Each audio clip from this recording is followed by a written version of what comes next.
Shadow Ops, what's up? How you doing, Eric? Happy New Year. Alright. So, how bad's the sound? I need to fix it? Crap! Yeah, more crap, probably. The sound's probably off again. Roy! Suck it, bitches.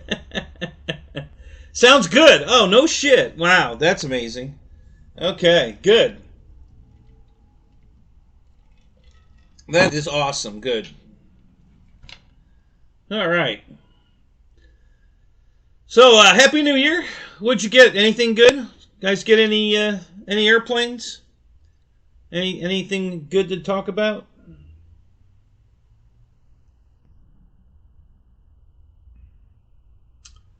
What is in the picture there? What is this?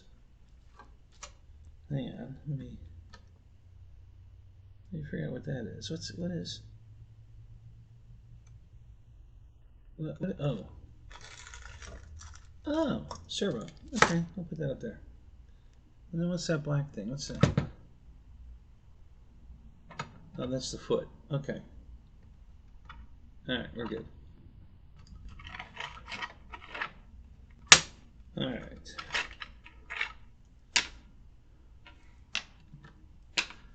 Alright, who else is here? Hey! What's up?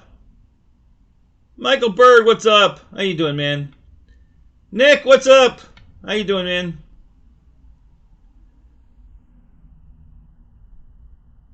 Eric RC. What's up, EQ? How you doing, buddy? Good to see you, man. What did everybody get for Christmas? What'd you get for New Year's? What'd you guys do? Let's hear all the good, bad, the ugly, whatever.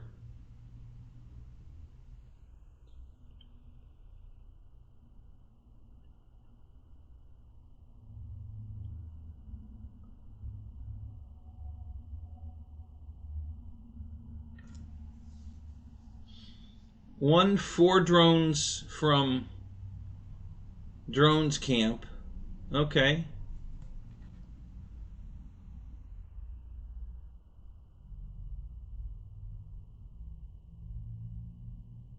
You're just fixing old projects improvements. Okay. Yeah, I've been doing some of that. Yeah. David, what's up? How you doing, man? Happy New Year. Hello, Crystal. Got a micro stagger wing D-17 today. Yeah? All right, cool. So, we got all kinds of stuff to talk about tonight. So I want to wait till a few more guys get in here to talk about the bad news and see what everybody thinks, because I'm a little worried. I don't know what's going to happen. This is going to be interesting. So we'll see what happens here in a. Let me get Bigfoot out of here.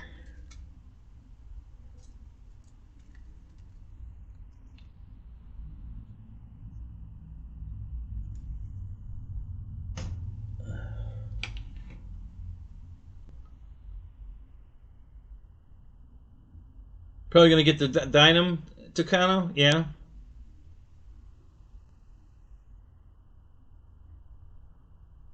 I'm debating whether I'm going to get it or not. I probably am going to get it. We'll see. I'm probably going to get it.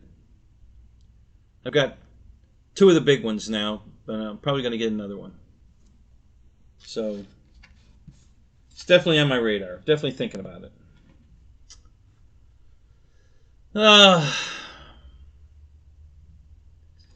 All right, so let's see here. God, I hate this new window they came up with. Boy, it really sucks.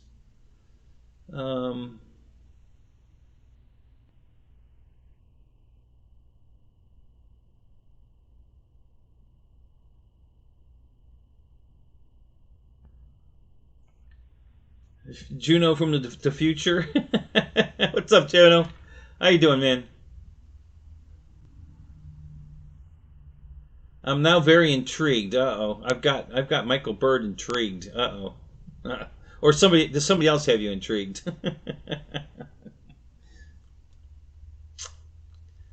All right, I guess we'll talk about the Super Tucano first, just to get that out of the way. So, I'm not positive this is the truth, but I've gotten through semi-reliable sources that China Hobby Line acquired the rights to the Super Tucano away from Hobby King. I don't have any details on it. I don't know how they did it, what they did, or what's going to happen. I know Hobby King has a bunch of back orders to fill, so I'm sure they're going to get one last shipment. Whether they're going to be able to get any more, I don't know. I don't know the deal on the contract, but apparently China Hobby Line has the retail rights to sell the plane. So,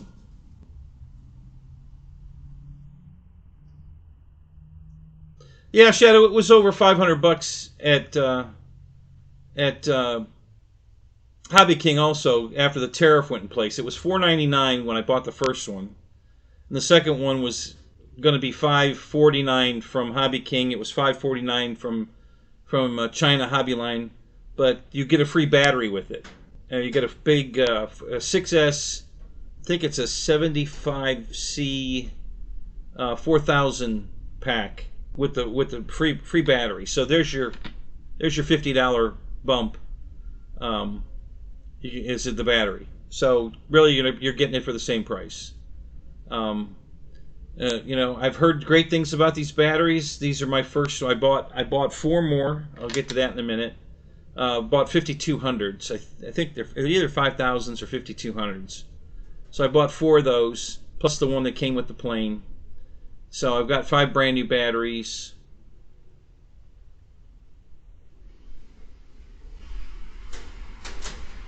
Uh-oh. It's starting to rain. Supposedly... Uh-oh. Oh, that's gonna suck.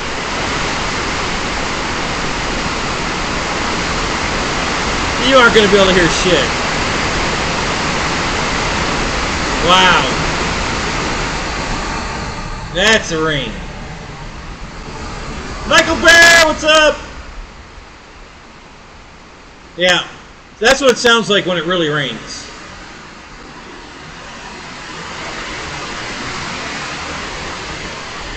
Yeah. Now that's going to be interesting. I'll have to talk over the rain.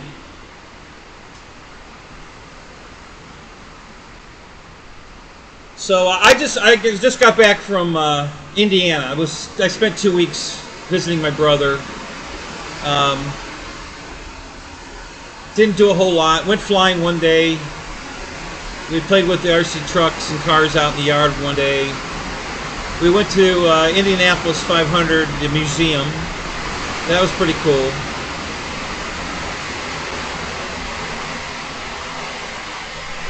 Oh, good. You can still hear me okay? Good.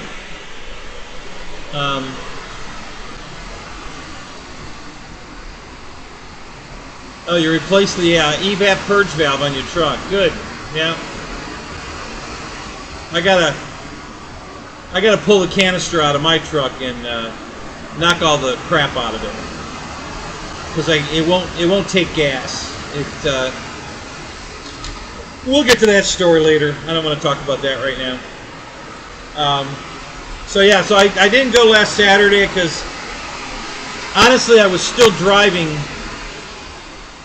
On Saturday night last week, I was still driving to his house, I think, when it was time to do that. No, actually, I got there just before the show would have started, and then we immediately went out to dinner. So I didn't have a chance to set anything up, computer or anything. So that's why I had no show last week.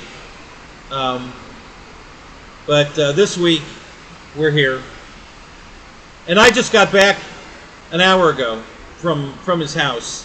It took me 19 and some odd hours to get up there, and it took 23 hours to come home. And the only reason it took that long is I had to keep stopping and taking a nap because I kept falling asleep at the wheel. I only got about 3 hours sleep before I left, I drove for about 3 hours, and then I took about a 4-hour nap in a truck stop. And then I drove for about 4 to 6 hours, I think. And then I took another nap. That was only about a 2-hour nap. And then I drove for another 4 hours, 5 hours. Stopped for gas and got going. And then I couldn't get the gas pump to cooperate, so I had to stop one more time. And then between those two stops, I took one more nap. Then I stopped for gas and got it filled up and made it home. So I got home. It was a 23-hour ride home. It was 19 going up.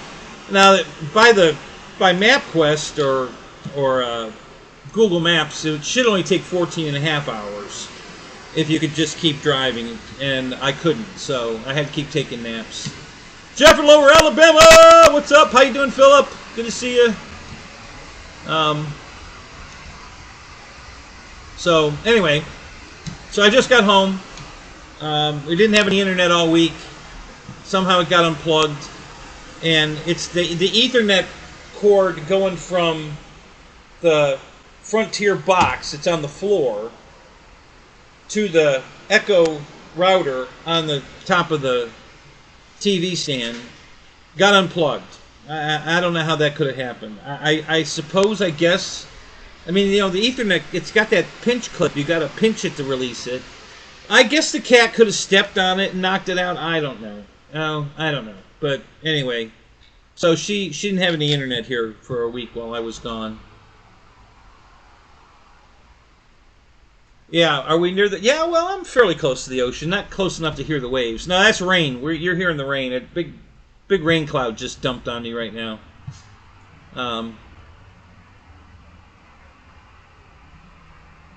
Yeah, that's it. You know, stopping and pissing and stopping and napping take a lot of... You know, I lost...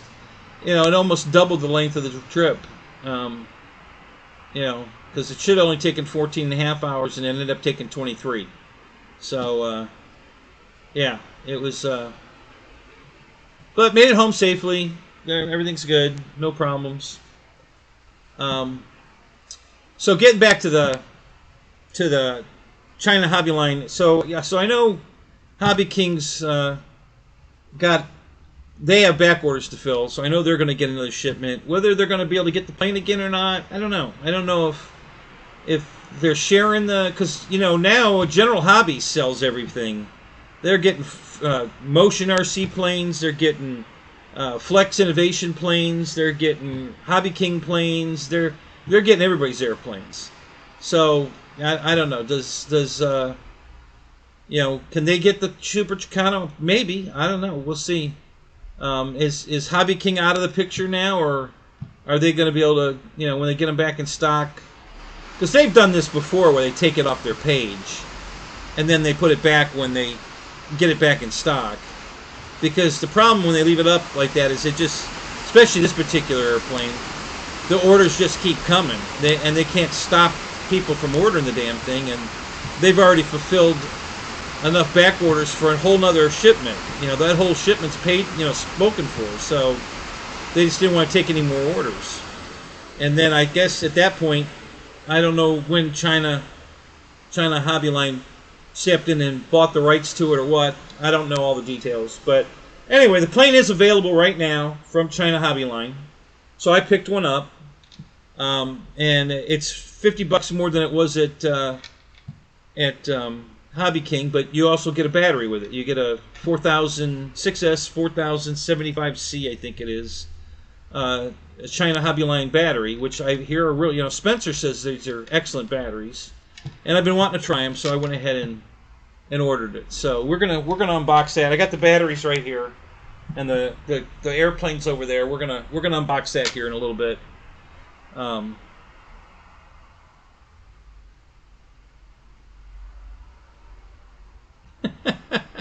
You have more financials problems, Eric, than anybody I know. I don't know what your deal is, but man, you just can't seem to get a break.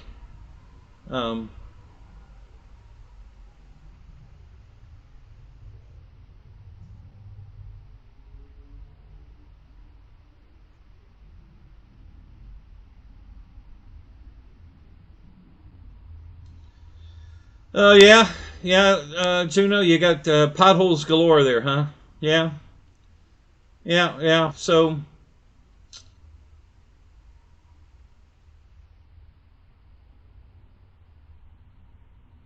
yeah. Okay, well, that's cool. Good to know, Eric. That's why I wanted to try them. You know, I'd heard good things about these batteries, so I figured now's the time to give them a shot while the getting's good.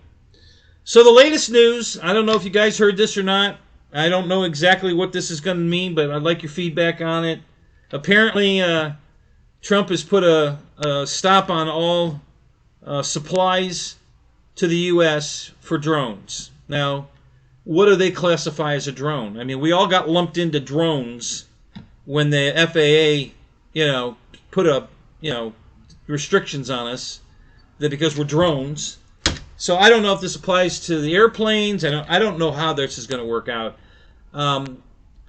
The people I'm most worried about is Flight Test, because that's basically their entire, platform is selling parts. They sell you a cardboard airplane cut, and then you assemble, and then you buy their batteries, their ESC, their motor, and they're basically drone parts. That's what they're using, drone motors, and So are they not going to be able to buy anything, or does that encompass the whole thing? And now we're not going to be able to buy any parts, only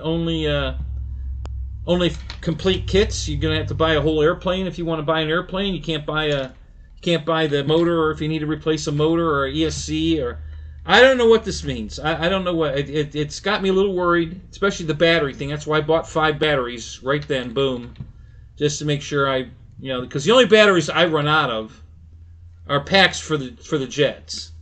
Those have a short life, but once they're done in a jet, you fly them in a prop plane for another 5 years, no problem.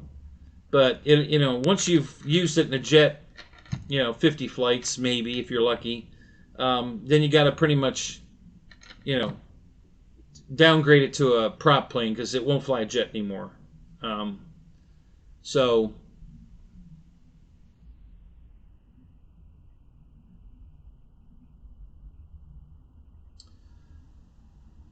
So, is that right, Michael? Flight Test has got manufacturers in the U.S. making their motors and ESCs and batteries and all that stuff, really?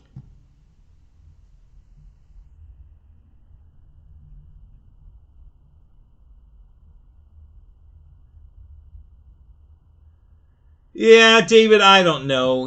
It's so weird. When this thing hit the first time around, nobody did anything. Not even the AMA got involved. The only people that did anything was Flight Test. They went to Capitol Hill and fought. The AMA didn't do a shitting thing. None of the manufacturers did anything. None of them even showed up for the meeting. To give their point of view, their side of the story. Josh was the only one that showed up. Josh and his crew went to Capitol Hill to defend our hobby, and they're the only ones that did. So, yeah, so I'm really curious.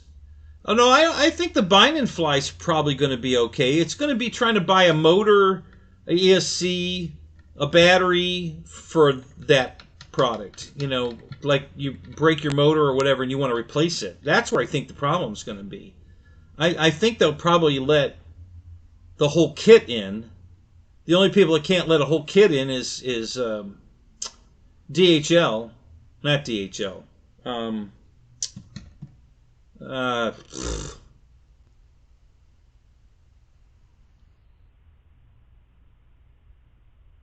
you're glad you know a guy that has 3 of everything.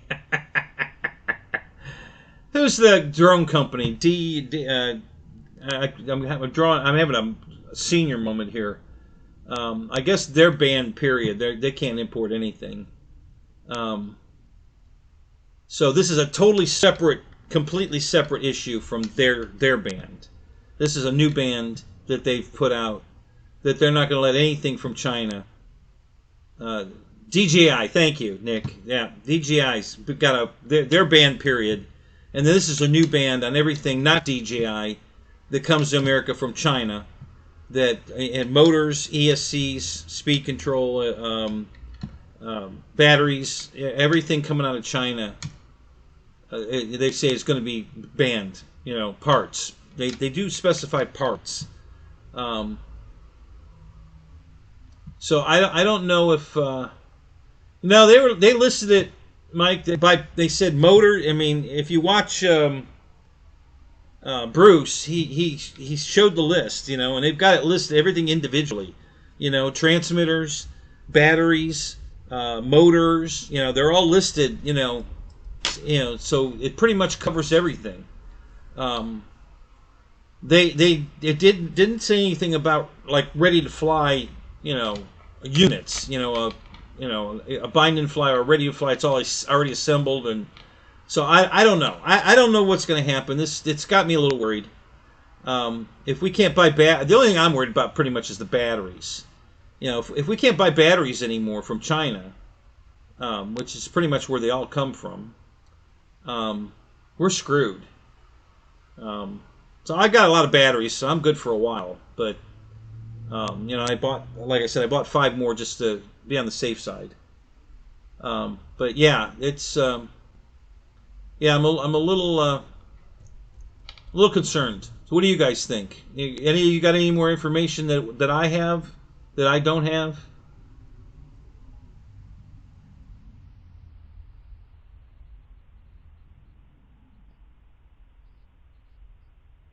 Oh, it is parts and whole units.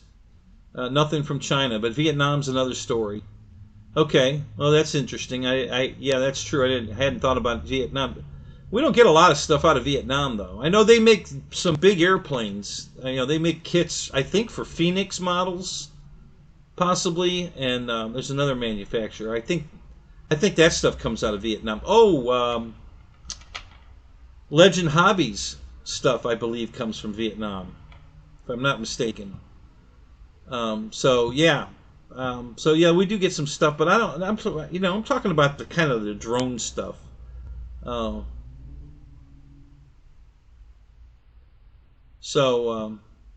Yeah, well, but they do have a big amount of lithium, but we've got new sources for that stuff. I think we just found another vein of it somewhere. So I'm not too worried about that. I'm worried about even if other countries can make it, can they make it and sell it as cheap as China does? That's what I'm worried about. How expensive is this hobby going to get?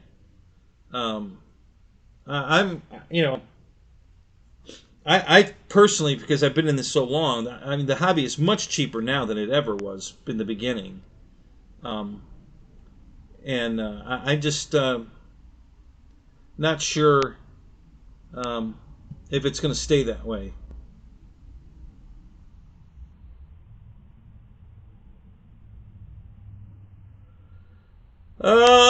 Well, I don't know. I don't know if Japan wants to build model airplanes. I don't know what Japan's idea on that is, Eric. It's not a bad thought, but I'm curious.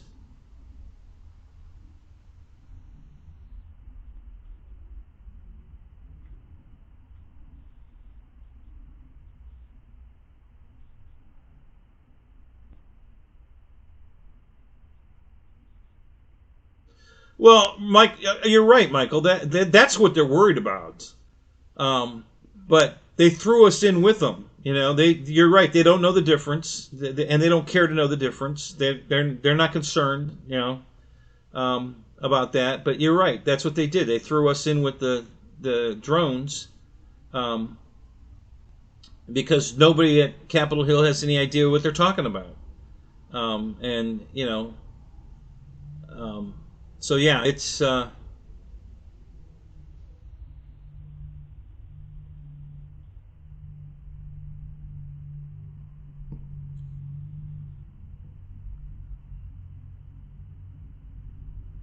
Well, Juno, Tamiya is so overpriced.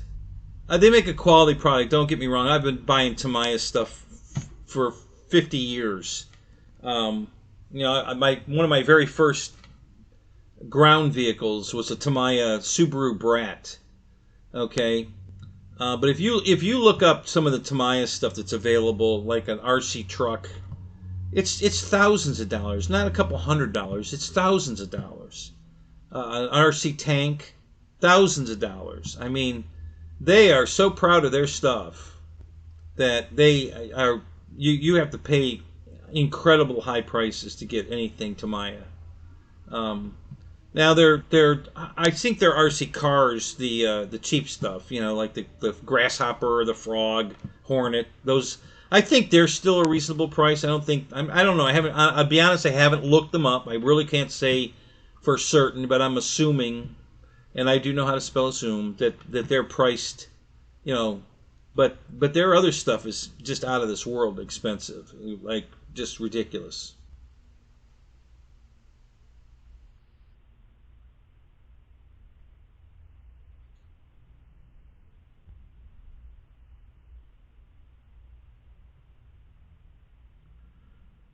Okay, Philip, that's a good point, and maybe that's a good idea. I don't know.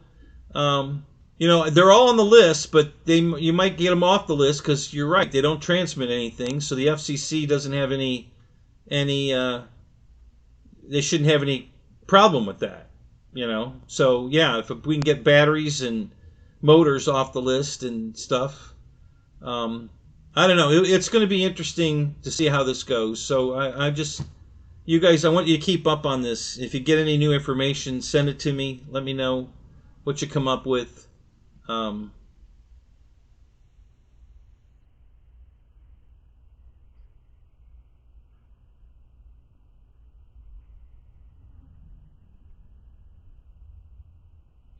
oh, is that right, Michael Bird? They're reboxing. Yeah, but how they get it in the U.S.? I mean, if they open the shipping container and there's boxes of drones in there, from China, you know, I don't care whose name's on them. I mean, if. So yeah, I don't know. We'll see. I just wanted to, if you guys didn't know about it, I wanted to make you aware that that's what's going on, and there's the potential. Although I don't know. God, it could go either way. I'm so disappointed in our government and the way they're doing this shit. Um, but you know, we'll see. I guess the guys, that are partially responsible. All the drones that were hovering over, DC at night with their lights on to let everybody know, here we are. Hey, and by the way, you can't find us. Ha ha ha.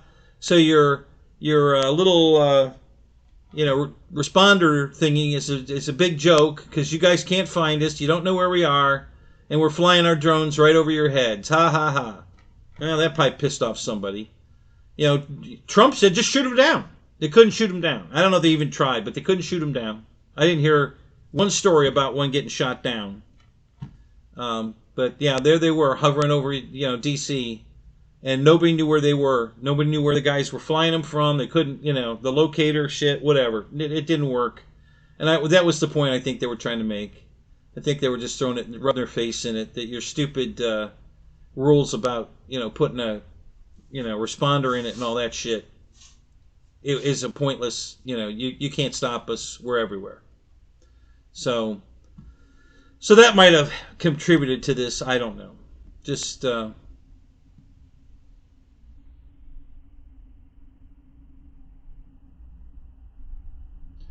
lithium products are uh, reserved by country. Okay. Um, well, I guess. I mean, that's how we bought all of our titanium during World War II. Is we had a shell company buying it so that Russia didn't know they were selling us their titanium, so that we could, build airplanes to shoot their shit down. You so maybe that's what's going to happen with China. They'll send it over to, Portugal or Poland or someplace and let them import it to the U.S. I don't know. I mean, there's always a workaround. So how diligent we're going to be about following up on that, who knows? We'll see. Um,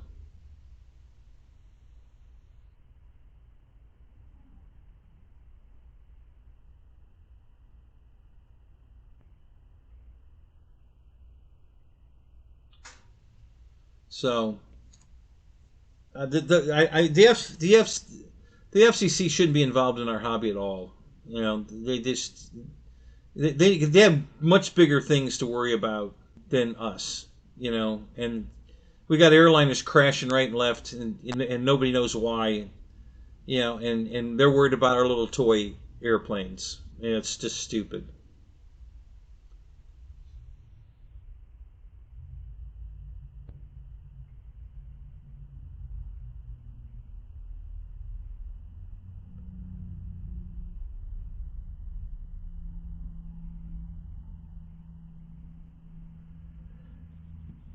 Yeah. Oh yeah. I know, Eric. Yep. I know. It's. I was just making an example that we were, buying titanium from them to build, airplanes against them, and they didn't know it. You know. So, but yeah, um, I don't know how this is going to go down. I'm not going to get my panties in a bind or nothing over it yet. But and as far as airplanes go, like David said, I've got three of everything, so I'm set. I've got airplanes for the rest of my life. If I can't buy another airplane, I'm good. I'll never live long enough to crash all of these. So it might not be what I want to fly, but I'll always have something to fly. It might not be exactly what I want to fly. It depends, but I'll have something to fly.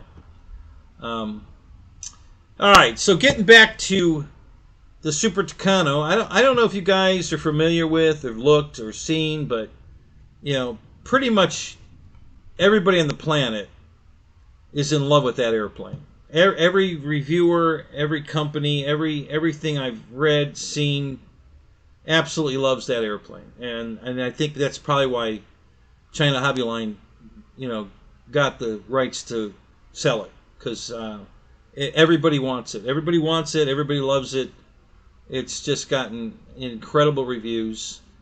I don't know exactly what was failing on the nose gear. I have the original nose gear in mine. I've never had a problem with the landing gear on my plane. I don't know what the failure was or what. And I'm flying off grass, and it's not a smooth grass field either. It's a rough grass field. And I have not had a single problem with my landing gear. So I don't know what the problem was, and I don't know what they did to fix it. And if you guys know, what it was, what they fixed, or there was some kind of part you were supposed to 3D print or something, I heard, and I don't know. I really don't know. I just know that I've never had a problem with the landing gear on the plane. So, and I assume that. Well, we'll take a look at it tonight when I open the box. We'll see what there's something different in that landing gear that maybe I can point out that's not on the original. So we'll take a look at that. Maybe we'll find out what the hell they're talking about. Yeah, I know it's just the nose gear, but I don't know what I don't know what the problem is with the nose gear. I don't know what was failing. I forget who contacted me right away, telling me that the nose gears were failing, and I'm like, oh, mine hasn't failed. I would just flew it again a week ago and got a couple flights on it, and it's fine. I don't know what the problem is.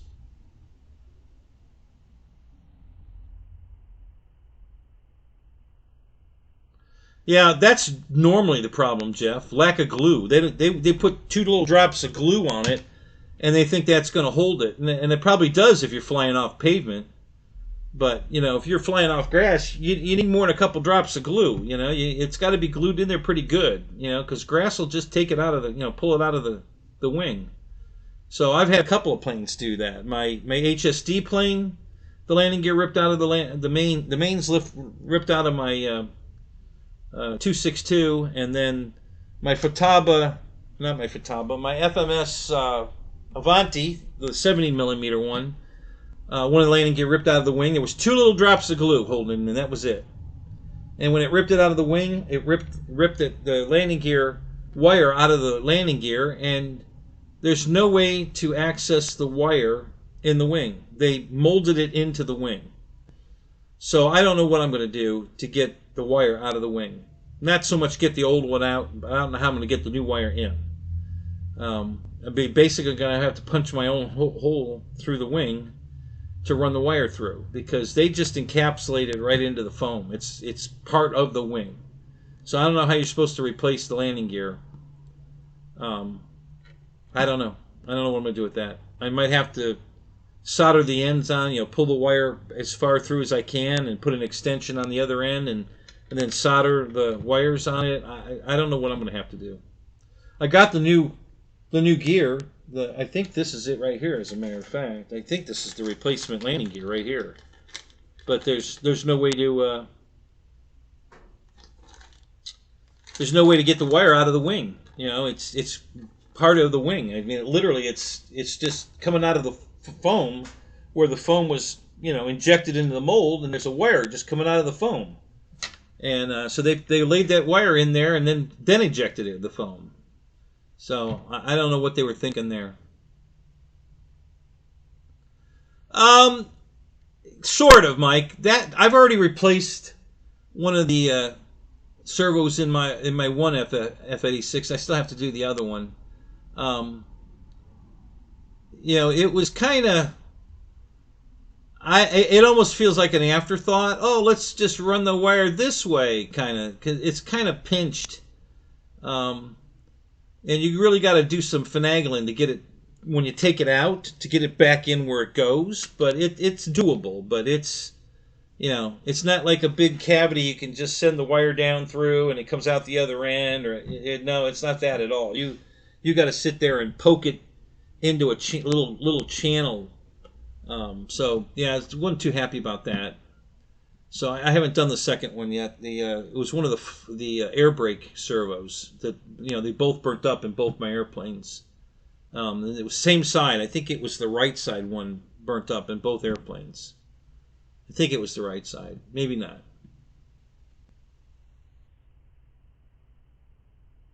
You don't think you crashed in 2025, but you didn't fly much. I'm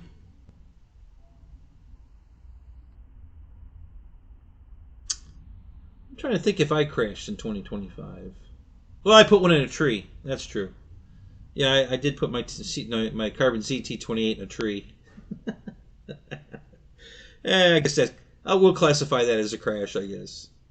The plane was still flyable when I got it out of the tree, but it's pretty chewed up. There's a big chunk out of the front of the wing. It looks like Bigfoot took a bite out of it, but it would fly. It wouldn't keep it from flying. So.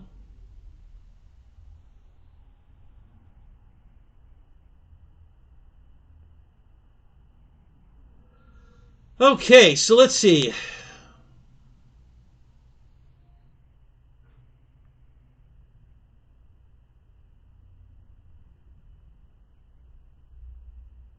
Randall, what do you say? The struts would fold back with next to no pressure. The end point were incorrect on the worm gear, so when you land, the bar of the worm gear was slightly out of alignment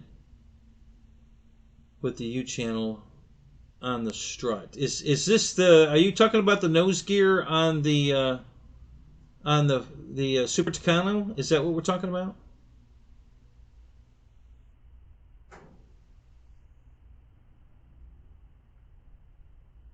Okay. All right. Well, that's cool. Good. Thank you. Appreciate that. That's good to know. So that's what they're talking about. So what was the correction? They talked about a 3D printed part or something. Do you know what that was? What did they do? What did they want you to do to correct it before they came out with the upgraded landing gear? They had a fix. What was the fix?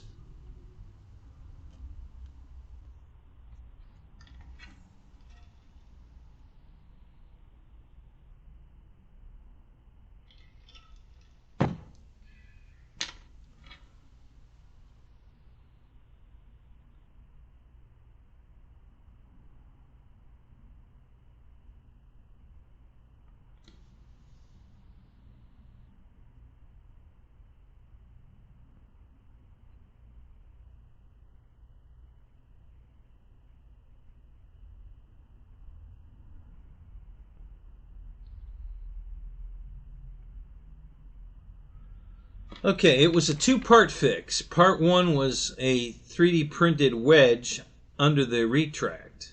Okay. I guess part two was to replace the bad retract.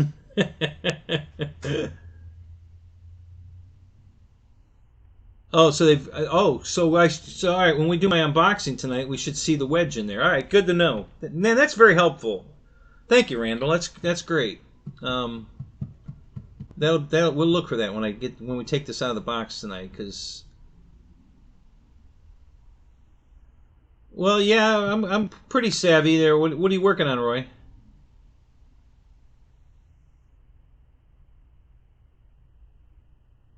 Yeah, no, you're right, Michael. So there's a light that I usually run. I could if I sit back, I'd probably be in the light better. There's a light I usually run, but I don't think I can run it. And I've got the heater on. I've got my fireplace on over here to add a little heat out here. I don't know what the temperature is. What is it? It's 64 out here right now. Um, so I've got the heater running, and it really dims that light, so it seems like the circuit's pulling pretty hard. So I turn that light off. I can turn it on and show you what I'm talking about. Um, but I don't think.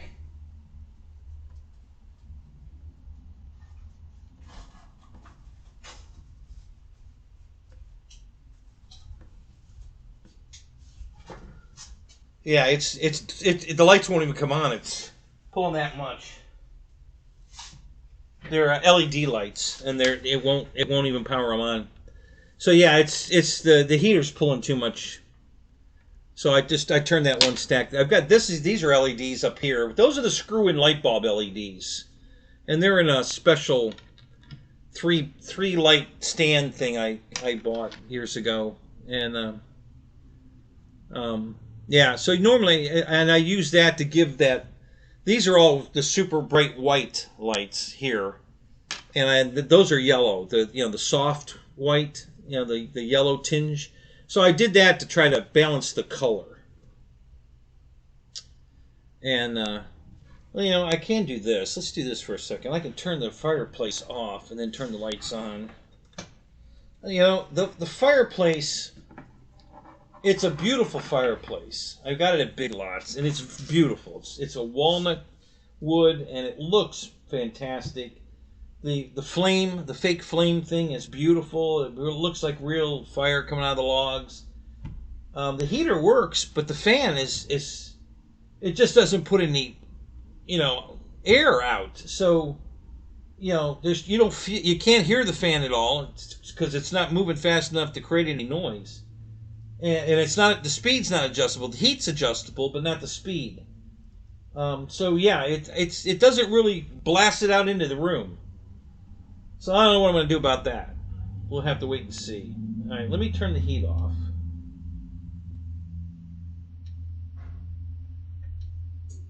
Okay. All right, so I turned the heat off. Now I should be able to turn these lights on.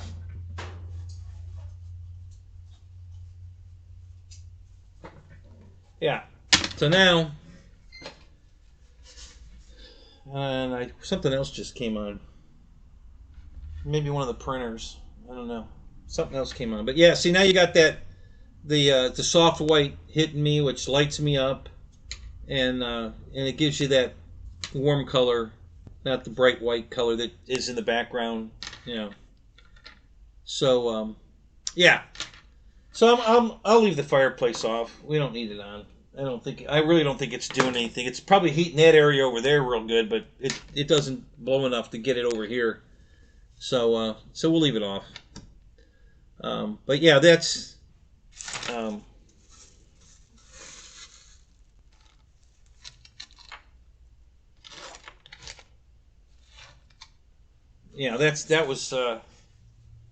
why it was off.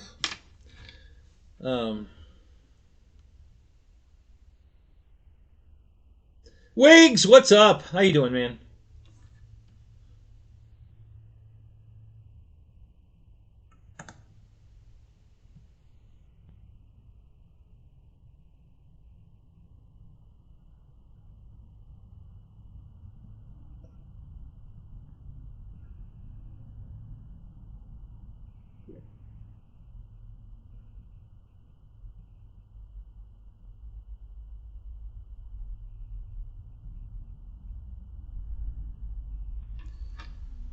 Um,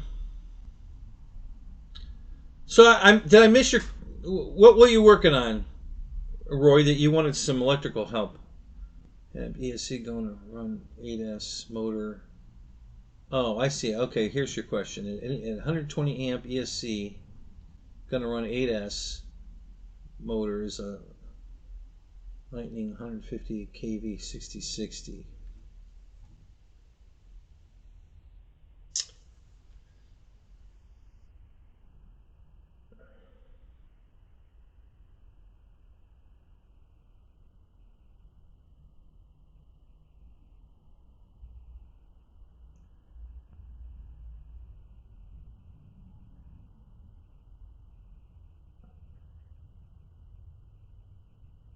Oh, you got a 13,000 lumen studio light you can send me? Is that a tanning bed light or something? Roy, I'll tell you, here's your dilemma, okay? It depends on how heavy of the prop you're going to run as far as load, okay? Because that's what generates the draw, is how much load are you putting on it. So, are you going to load it up hard with a big, high pitched prop that's going to create a lot of, load, give you torque, or is it going to spin freely, faster and just, pull the plane gently into the air? And you have control of that. It's called a throttle, So if you're not too aggressive with the throttle, it'll probably be just fine. Now if you're going to go balls to the wall, right off the ground, straight up, yeah, I don't know. It might not be able to handle that.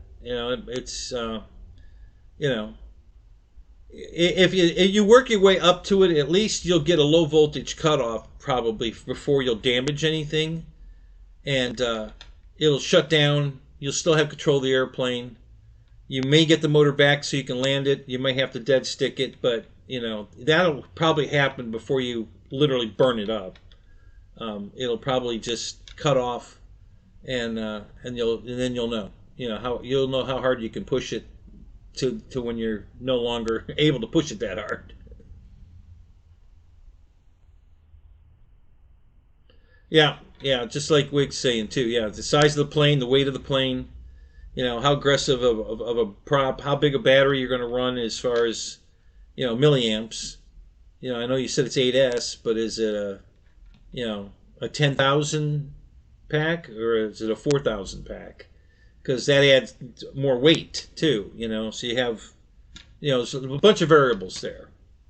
I would say you're probably not going to have a problem as long as you just fly it gentle, fly it without getting too aggressive, at least in the beginning, and see how it does, and then you can step it up from there. That's how I would handle it, but I would say it'll probably work. All right, my phone is not cooperating.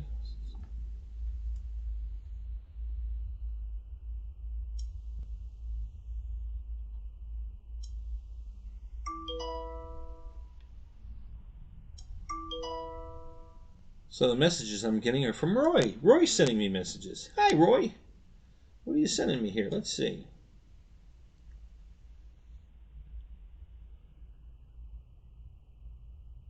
That's the I forget what airplane is that? Um, the Mulligan or something? What is that?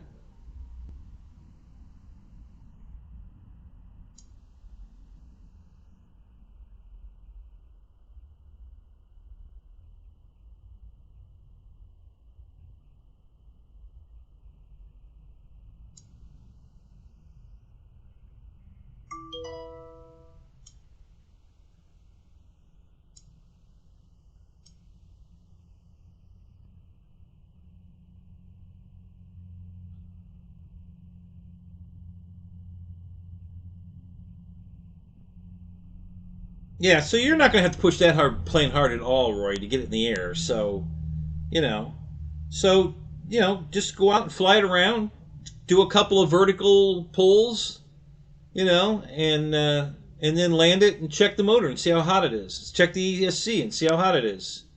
And that's how you test it. Go from there.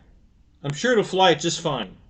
It'll just be depending on how aggressively you fly it, whether or not it'll hold up. But I'd say you're probably all right.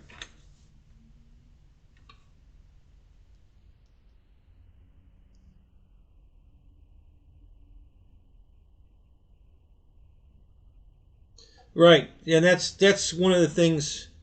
A lot of guys. That was the biggest problem with Draco. Everybody that was flying the Draco, because uh, what's his name from Horizon told everybody, oh, you could fly it with a 7,000 pack in it, and then of course you have to keep the prop running and fly it to the ground. You can't just cut the throttle because it falls like a brick, and that's how everybody was breaking their landing gear. And Bozo was, I forget his name. What's the guy's name from Horizon? I can't think of his name. Anyway, yeah. So yeah, the weight in the airplane makes a huge difference on how it performs, especially vertically. So yeah, well, if you've got a small battery in it, it glides pretty well. If you're only running a 3300 in it, yeah, it glides pretty well. It's not bad at all. But if you've got a 5,000 or a 7,000 in it, not so much.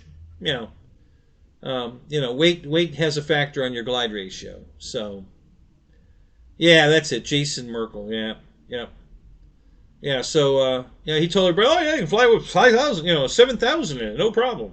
So people did that. They wanted longer flight times, and then when they come into land, and they've got a brake on the prop, so they could use the reverse. They're not used to that, and yeah, just now it flies totally different than every other E-flight plane you own, because there's no prop windmilling in the wind. It's designed to they've got the brake set, so it brakes to stop the prop, so you can instantly hit reverse as soon as it touches down, and that screwed everybody up.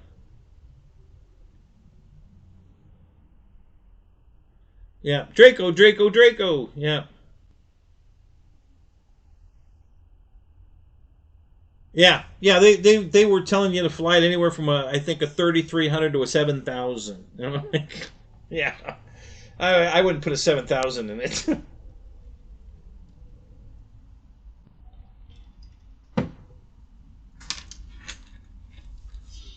So anyway, all right. So what's next? I guess I've got the box of batteries right here on the floor. Let's open that right now. Let's go ahead and put this over here. Get a knife out, and I got a big heavy box. They must have padded this box with a shitload of padding, because there's no way that these 4 batteries took up this much space. I mean, this is way too big a box for 5,000 packs. So they got a shitload of padding in here, I guess. Yeah, that's true too, Philip. The older batteries are not near as light as the new ones, so that's another factor. This technology is changing so fast in this hobby. It's amazing. That how things are changing, and how much better the hobby's getting, and then the government's trying to shut it down so we can't even enjoy it. So that's wonderful. Well, okay, well that's not padded very well. Look at this. This is how they sent it. They're just stacked on top of each other. No padding between them. Of course, there's padding in each box. I know that. But just a piece of foam on the bottom, nothing on the top. Wow.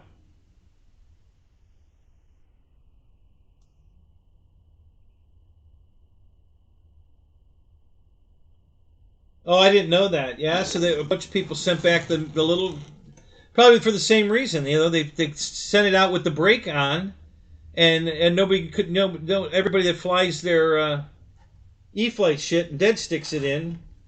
It just, with the brake on, it changed the whole perspective of how it lands, and nobody could figure that out. So Yeah. You know, I guess they didn't really rattle around in the box. Yeah, you're right there. They were, you know, pretty. Although this box is crushed here, you know, kind of. So I don't know what happened there. Let's. I'm going to inspect each box here. So if you look here, you can see how the lid is folded up. Okay, I don't know what happened there. Hang on, let me move this to here, so I can. Yeah, you see how this is. You know, it folded that up like that, which means that this got crushed like this. Okay, so I don't know what happened there, but that's not a good sign. So let's where's this battery open? Oh, it opens on the end. No, it doesn't either. How does this open? Is that tape shut there, or? Oh, here it is. Okay. All right. So let's. So now we've got, you know, instructions, foam pad. Got a sticker. Ooh, a sticker! Woo! Couple of 2 or 3. How many we got? 2? China Hobby Line stickers. Woo! Look at that. Wow, I can put those on my plane now. Look at that. That's cool. All right.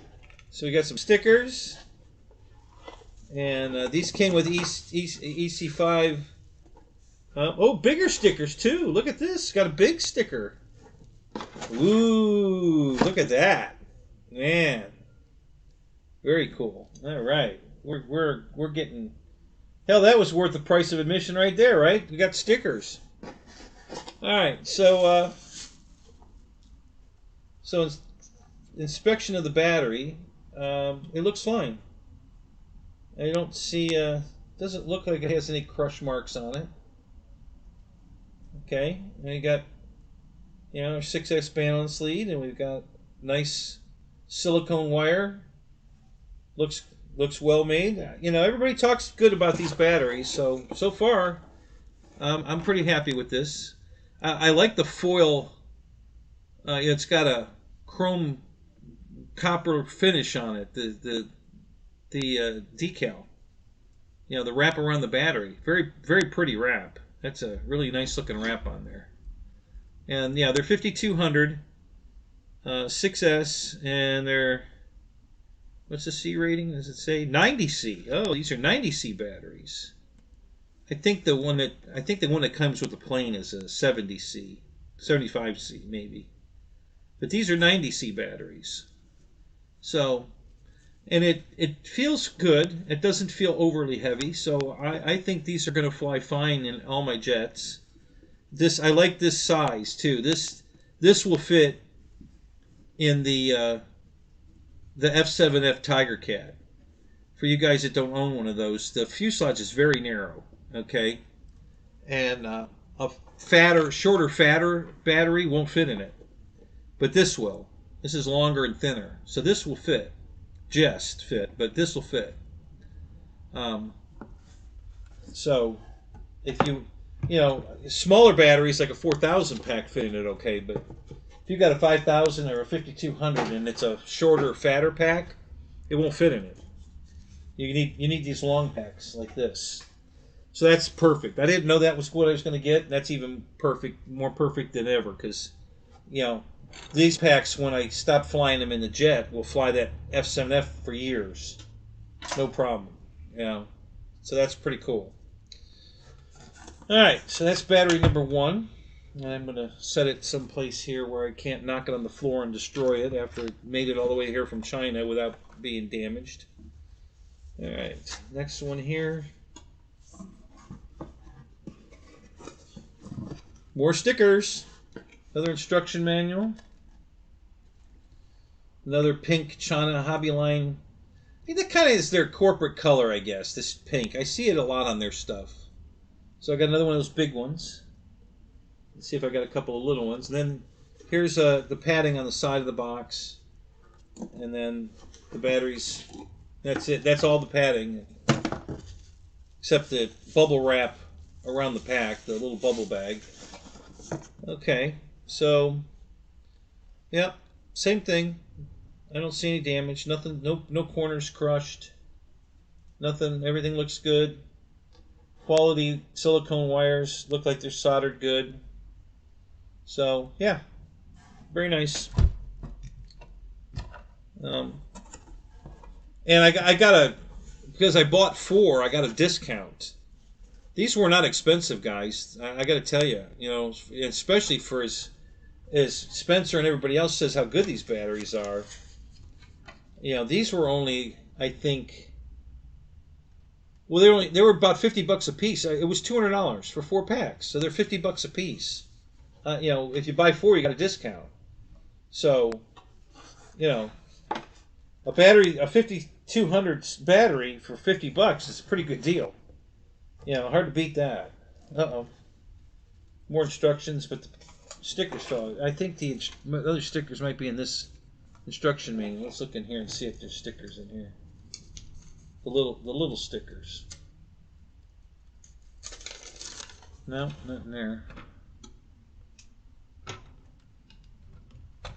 Okay. All right. Throw those in here. Oh, they were still in the bag. There they are. Okay, so you have 2 more of the little ones. I think there's 2 here.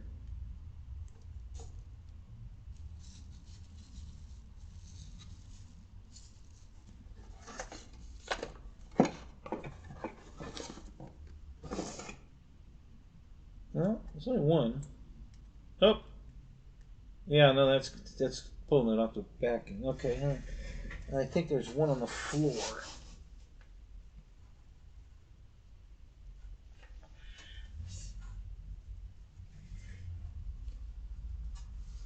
All right, so let's do a quick recap here. We got 2 big ones and 4 little ones. Okay. And then this is the next one. So here's number 3 of the big ones, and we should have 2 more little ones in here. Same thing, just the 1 piece of foam on the side in the box. But they seem to, have done okay. I don't see any crush marks. So they weren't trying to play basketball with my battery box. They used some care in it, because these made it okay. It looks like I don't see any issues here. They look good. So I'm noticing what this is, and it's kind of interesting. It's white shrink wrap. All right, the battery's white shrink wrap, and then this gold, bronze, copper, whatever you want to call it, and green label that has that pretty reflection on it is a sticker, and it's 1 sticker, and they put 2 of them on each battery. They put it on the side, and then they fold the edges over, and then they do the same thing, put it on the side, and then fold the edges over, and that's how they get this great looking, print on the battery. It's a sticker that they put over the white shrink wrap, so it's just a white shrink wrap battery with these stickers on it. It's nice looking, though. I got to tell you, it's a pretty looking battery. Nothing wrong with that. It's a very, very professional looking battery. All right, let me go back to the chat here.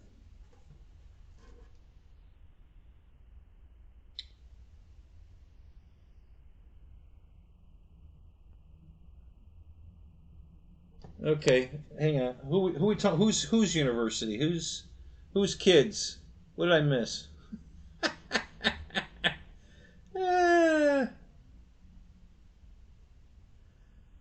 How heavy are they? Craig Beeman, what's up? I don't have a scale in here at the moment. Where is my scale? I have a beautiful kitchen scale, and let's see if they say in the book. Let me look at one of these instruction books and see if they give you the specs on it. That would be one way to tell.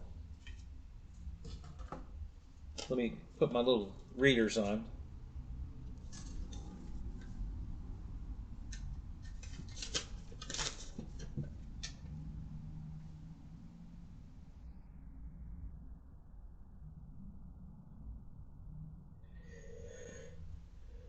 They don't feel real heavy. I would have guessed somewhere around the 800. Um,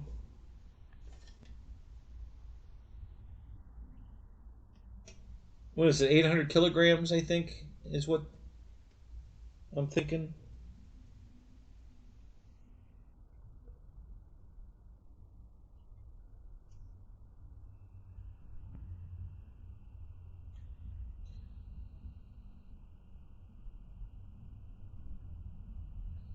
Yeah, they talk about storage voltages, you know, temperature, keep it between 40 degrees and 120 degrees Fahrenheit.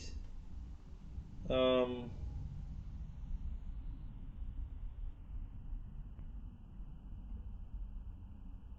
don't charge them if they're hot, you know, over 100 degrees Fahrenheit. Um, yeah, they don't give the. I don't think they give the specs of the battery. I'm not seeing it here. This is more about just charging the battery, how to take care of it, how to, you know, make it live longer, that kind of stuff. I don't see anything. I guess we'll go on hobby. Maybe we'll go on the website and see if they tell us how heavy they are there. Probably do. There's probably a spec on the website. If one of you guys happen to look it up, let me know. Just put it in the comments. Um,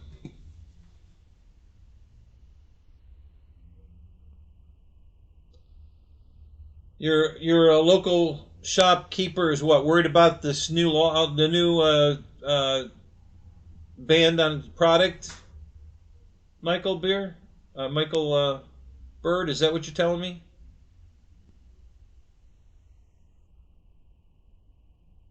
What's that in ounces? I don't know. We'll take a look here in a minute.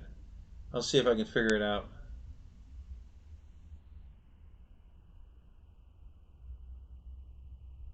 I'm sure you have I'm sure you have a converter on your phone. You can change 800 grams to ounces.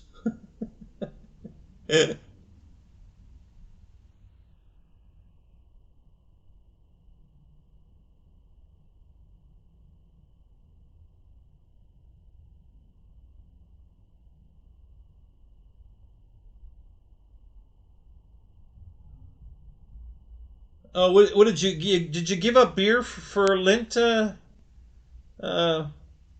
Michael? Is that a new resolution? No beer anymore? What? Why are you drinking Coke?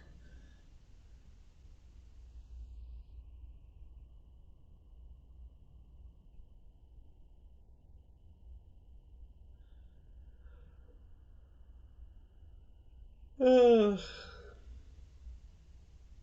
yeah, they can tell you how to cut the balance sheet off with a pair of scissors. Yeah. No, I don't. I don't think that's in the manual. I think somebody went out on their own on that one. I think their professional training in the RC world led them down that path.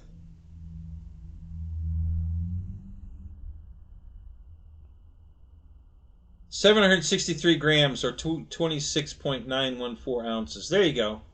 Thank you, Jeff. Appreciate that. So I was a little heavy, a little lighter than 800 grams. So and that's good. They don't feel very heavy for a 5200. You know, that's not bad. You know, 1500, that's a big battery. You know, so I think that's a pretty reasonable weight for a big battery. And the last two stickers. So we got 4 of the big ones and 8 of the little ones. And I think the other one's in here. I thought I saw 2 in here. Or did I get gypped out of a? Did I get gypped out of a sticker here? I might have. Yeah, where'd it go? No, not there. No, wait a minute. I still got this battery in my hand. Is the sticker inside?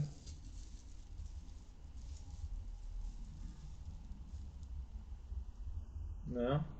Does that fall on the floor? No. All right.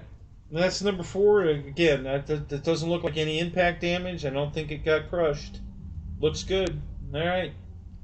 So the batteries survived the trip. Boy, that's a heavy box for being empty. Wow, what the hell's in here? Did they give me a book or something in here in the bottom? Because that's awful damn heavy. What the hell's in here? Just a lot. There's 3 sheets of this dense foam, but they only put it on one side of the box. So that only helps if they drop it on that side of the box. If they drop it on one of the other sides, there's no protection. That wasn't very smart.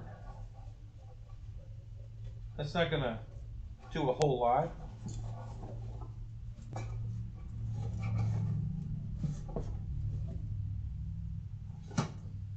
Anyway, all right.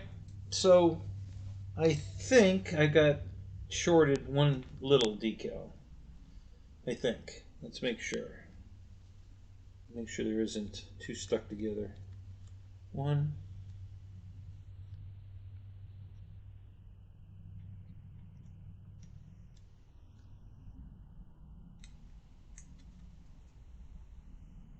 2.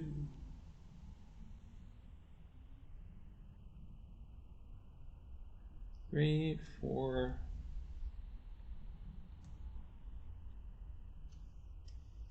5. Oh, it looks like I got shorted of quite a few. Only got 5. No, I know I got more than 5. There has to be more than 5 here. I'm sure I counted more than 5.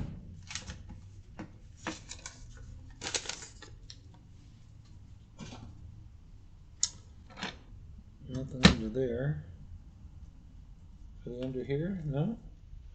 Alright, well. Not sure what happened there. I could have sworn at least 2 of those batteries came with 2. And I think the other ones came with 1, so should have got at least 6. I only have 5. It's got to be a double. One of these has got to be doubled up.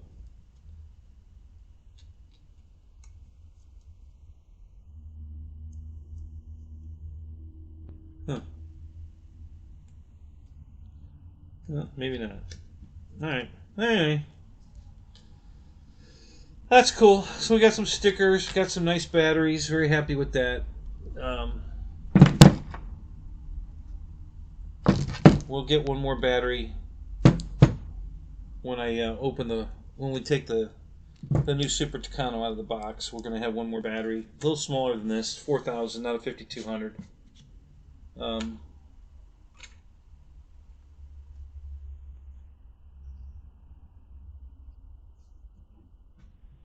Okay. If I could pick these damn things up. Yeah. Alright, there we go. Alright, we'll just throw this there. Okay. Alright, so that does it get the batteries. Let me get these out of camera view here. There we go. Okay. Alright, so now, I don't know if you guys remember, but the box this plane is enormous. It's a gigantic box.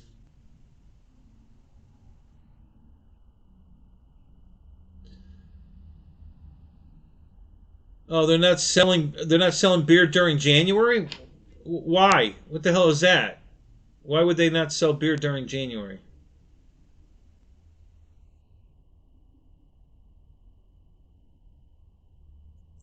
Yeah, so Jeff looked it up for us on China Line's website. So that's cool.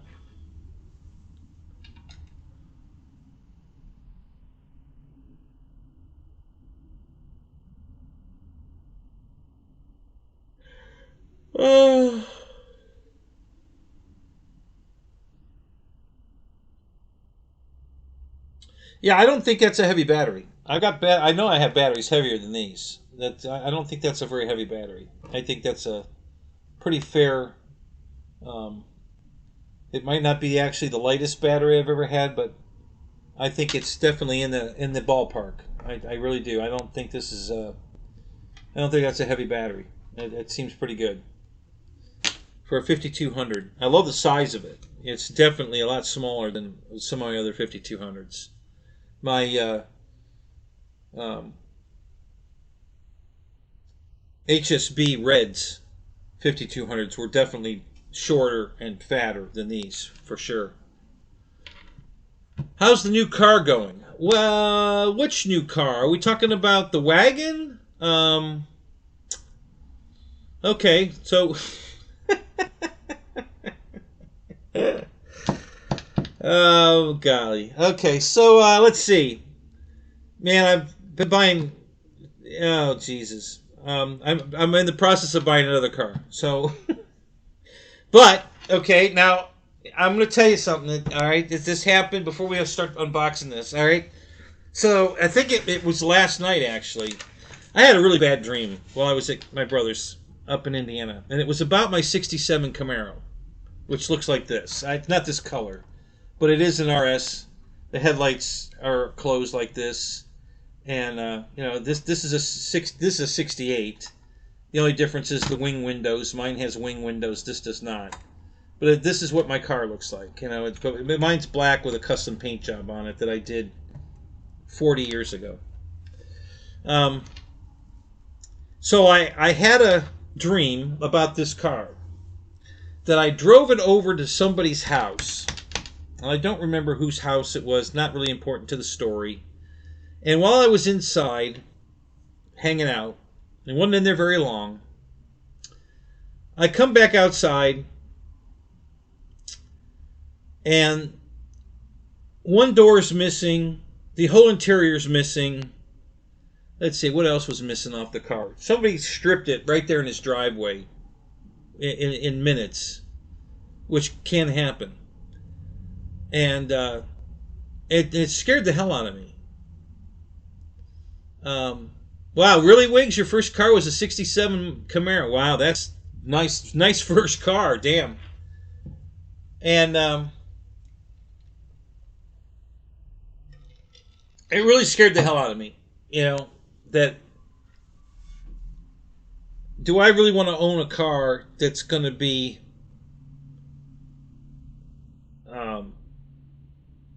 that sought after that, you know, that if I'm not like watching it every second, it could literally be stolen and stripped. And so it kind of scared me. I'm not going to lie. It really did. And I don't know if you guys remember this show, Fast and Loud. It was on Discovery Channel. Richard Rowland was the head of that, you know, garage. You know, that's his. I think it's called Gas Monkey Garage, or Gas Monkey Cars, or something like that. Anyway, so, and when the Discovery Channel shit ended, he started a YouTube channel. And it's been out there for quite a few years, and I didn't know it, and I stumbled onto it recently, and now I'm kind of binge watching, getting caught up on all the old projects and the things they've done, and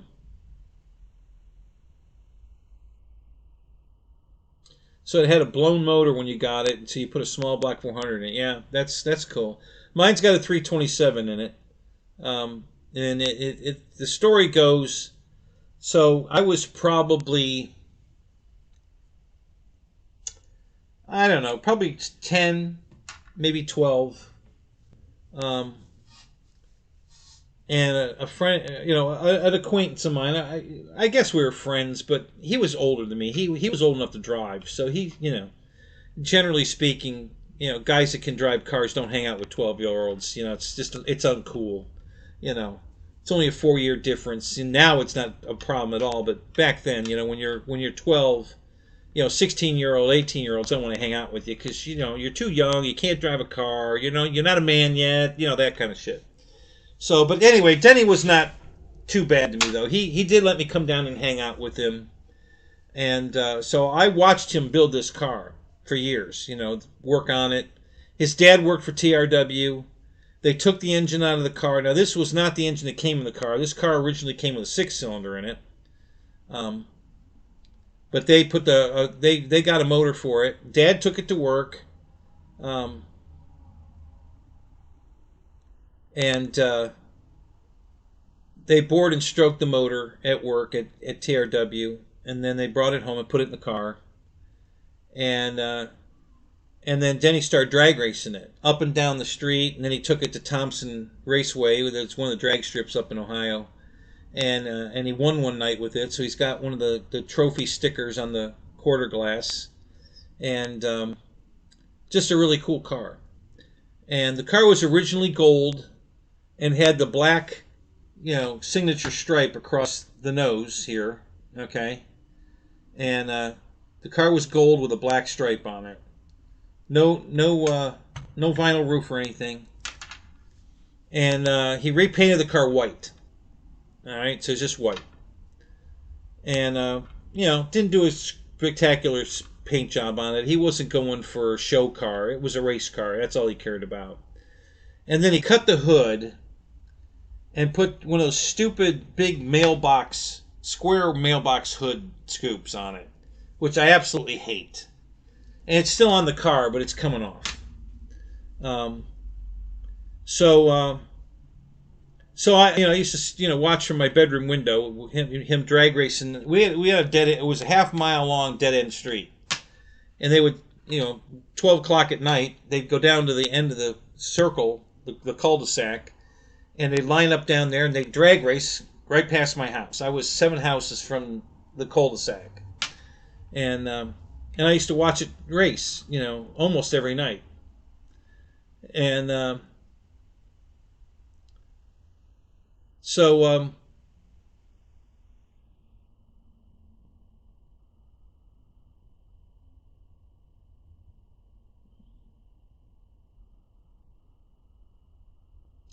oh wow, Philip, really? That my dream actually happened. You know, they put the car on blocks, took the wheels. I'm sure that's why it's on blocks, and took the doors.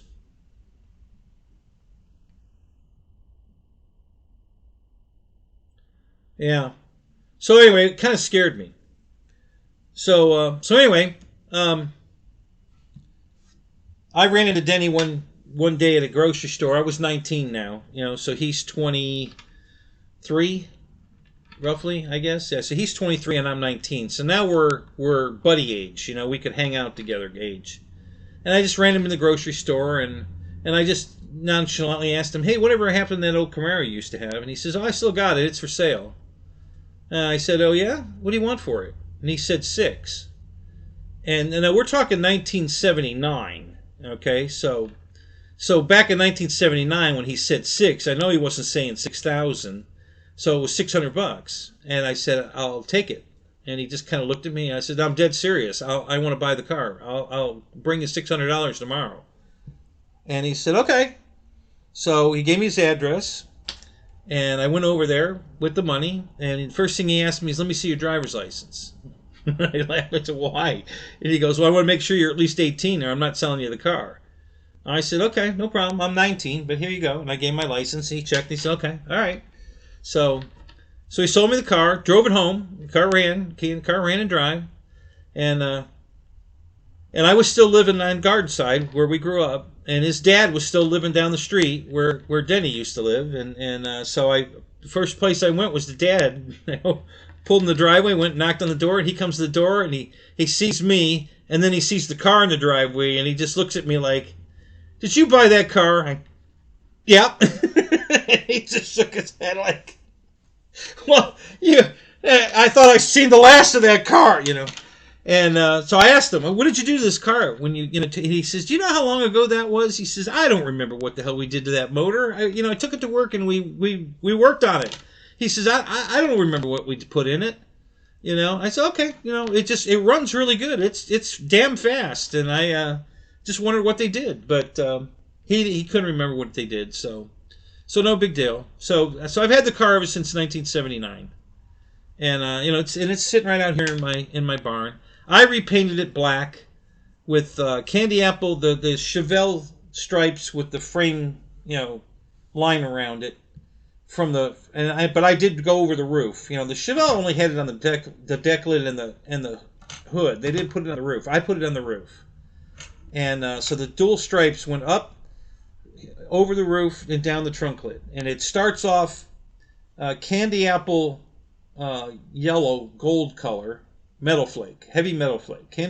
Car's black, shiny black, candy apple metal flake gold stripes, and then they fade to orange, and then the red, and then up on the roof they go from red to purple, and then down on it starts to turn blue, and then on the deck lid it's blue, and they fade from the candy apple yellow to orange to red to purple to blue as they go across the car. And this is my first paint job, 19 years old, and it came out beautiful. It was such a gorgeous, and the colors are still there. I mean, I can take some pictures, and I probably will. You'll see them. I'll take some pictures. And then I took it to the drag strip and we used to race the shit out of it. Broke it a few times. Broke the tranny. Rebuilt it. It had a 4-speed Muncie in it. So I bought a second Muncie for parts, and I put 2 of them together to make one good one. And then I broke the car launched so hard. I put a Chevelle 12-bolt Chevelle rear end under the car, and I had to have spring perches welded on because the Chevelle was, I believe, a coil spring rear end, and the Camaro was a leaf spring. And so I took it to a race shop that was close to my house, and I asked them to put perches on it, and they did, but they didn't reinforce them. Now I've been in the scene a while now. I mean, for at least 5-6 years. I'm at the drag strip every night, and I've got friends with drag cars, and and I learn and stuff. I pay attention. And the one thing I'd seen on everybody's car was those spring perches. When they weld them on, they weld plates front and back to, it's not just the sides folded over. They box it in on all 4 sides. They weld plate all the way around, so it's one solid box. And so when we went to pick up the car, and I saw that they hadn't done that, and I said, "Don't you need to box that in?" I mean, I see. He says, "Well, what are you running?" And I said, "It's a 327." He says, "Well, there's no way you're leaving harder than our big block cars, so these are fine. You're not going to have a problem." I said, "Okay." So I go to the drag strip. First launch, the drive shaft comes right out of the car, and I look underneath, and both perches had collapsed. They went like that. They bunged out on the sides because those plates weren't there, and it just collapsed. Squish. So I had to have it towed home, and I went to them the next day. I towed the car over to them the next day, and I said, "You want to come out and check this out?" And they looked at it, and they were like, "Holy shit! How hard are you leaving?" I said, "Well, I told you what I was running. You told me I wasn't going to have a problem. We've got a problem." And they couldn't believe it, And then I lost all respect for them because the way they fixed it.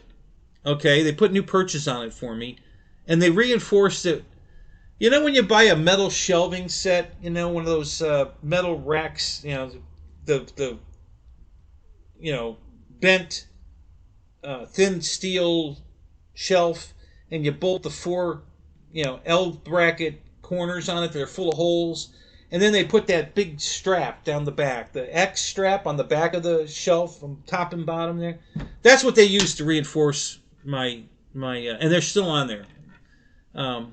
That's the what kind of shit they used to and they just put a little strap across it. And I just looked at them and I said, "Really, guys? Do you think this is going to hold?" "Okay, well, I'm done. All right, goodbye." And I stopped using them because they obviously don't know what the fuck they're doing. And those straps are still on it because I haven't drag raced the car since then. When you're 19 years old and making $4 an hour, you can't afford to break it.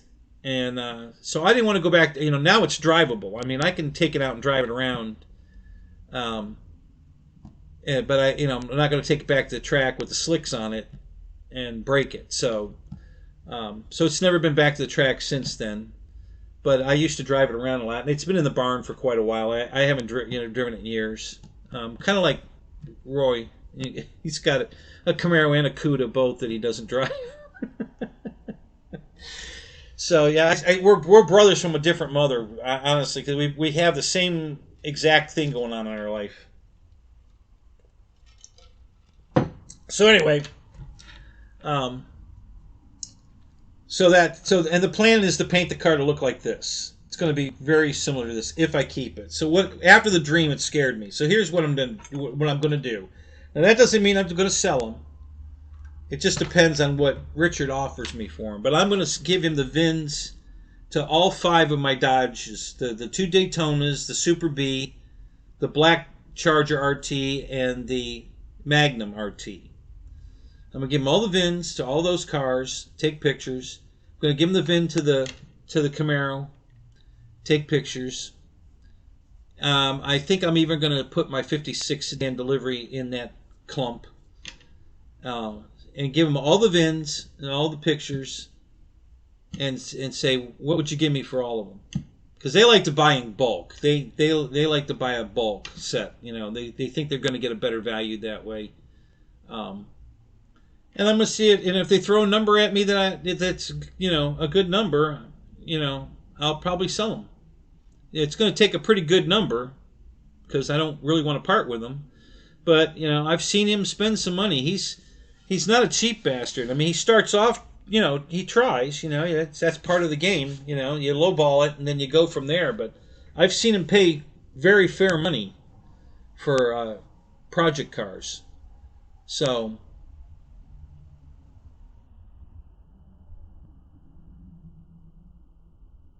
make sure you take pictures in the dark parking garage. Actually all the cars will photograph fine out in the sun. The Magnums, the paint's almost perfect on that. The Black Charger's RT is got a black wrap on it. The Daytonas look great. The Super B is the one that's in the worst shape as far as faded paint. It's only faded on the top. The sides look perfect. So if I send them pictures from the sides. Listen, they're going to get to see the car when they come out to get it anyway, so it's not like I'm going to hide anything. I'm going to take accurate pictures so they know what they're buying, and they give me a fair price, and we'll negotiate it. And if I get a price I like, I'm going to get rid of all of it. I'm going to sell them all because I'll just take some of that money and start over and buy a couple different cars. I'll definitely get another Daytona. There was one I really wanted really bad. I think it's gone. I'm not sure. They might have just taken it down because they, give it a rest for a while and then they'll put it back up. But there was an 06 Super B, identical to mine, in perfect condition. It only has 38,000 miles on it, and it's got a supercharger on it. And it looks like the one that's on the Hellcat. It's that kind of supercharger, not one hanging off the front, but the bolts on the intake. And they wanted 28, I think they wanted 29.5, and then they came down to, I think they came down to 26.5. And I would love to have that car because it's in perfect condition. I mean, it looks absolutely brand new, showroom condition, low mileage, beautiful supercharger under the hood, really beautiful car. So I would take part of that money and go buy that one if it's still available. But these cars are not as hard to find. There's a couple of them on Marketplace here in Florida right now. 2 more Daytonas, yellow Daytonas right now for sale. And I don't know that either one of them are as nice as mine, the one I have. Actually, both my Daytonas are in really good shape. They're very nice cars, both of them.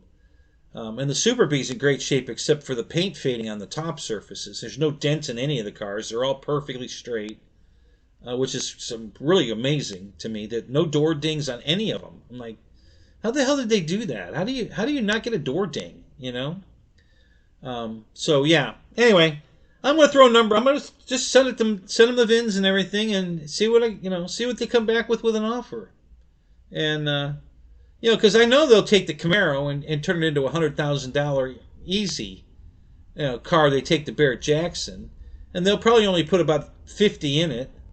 They probably won't have 60, 75 in it, and they'll sell it for 100, 120. And that'll be a great day for them. They'll be super happy with that. So, and then the Daytonas, I don't know. I mean, they could spruce them up really nice. Maybe put new paint on them, or at least a new, maybe a new top coat on them to really jazz them up. I don't know. I'm sure they would do something. Maybe pull the motor and put a supercharged LS motor in it. Who knows? That's one of those. The Hanger Fiftyone cheap car challenge. Yeah, that's one of these cars you go, well, do you want to leave it stock, or do you want to, do you modify it, because it's going to be worth more money stock. Well, these cars aren't worth anything. I'm shocked that they're not. But when you can buy a Daytona in perfect condition for $6,000 all day long, wow! I mean, that's just crazy. I mean, a perfect condition inside and out, no seats aren't torn, AC's cold, runs and drives perfect. Nothing's loose. Everything's been replaced already. All three of these cars have already had all the ball joints changed. The control arms, the motors in both Daytonas are new motors. They had the lifter problem and already fixed it. They didn't have that problem with the Super B, so that motor's the same. It's original, and the cars are just already been all the fixes have been done. So and I still got them for a song. So, yeah, it's amazing how cheap you can get those cars. So, anyway. So do they leave it stock, and it's still only worth 6, 8, maybe 10 grand, or do you modify the fuck out of it and then take it to Barrett Jackson and get 40 or 50 for it? I don't know. That's his job to figure that out. I'm not going to get involved with that. That's his job. Let him figure it out. So, but I know that's what they do. They like to modify cars. I can't believe. I don't know. Do you guys watch that show? Any of you watch that show? Cops Just Left. Did I miss the unboxing? No, you didn't miss the unboxing, Michael. You're all right.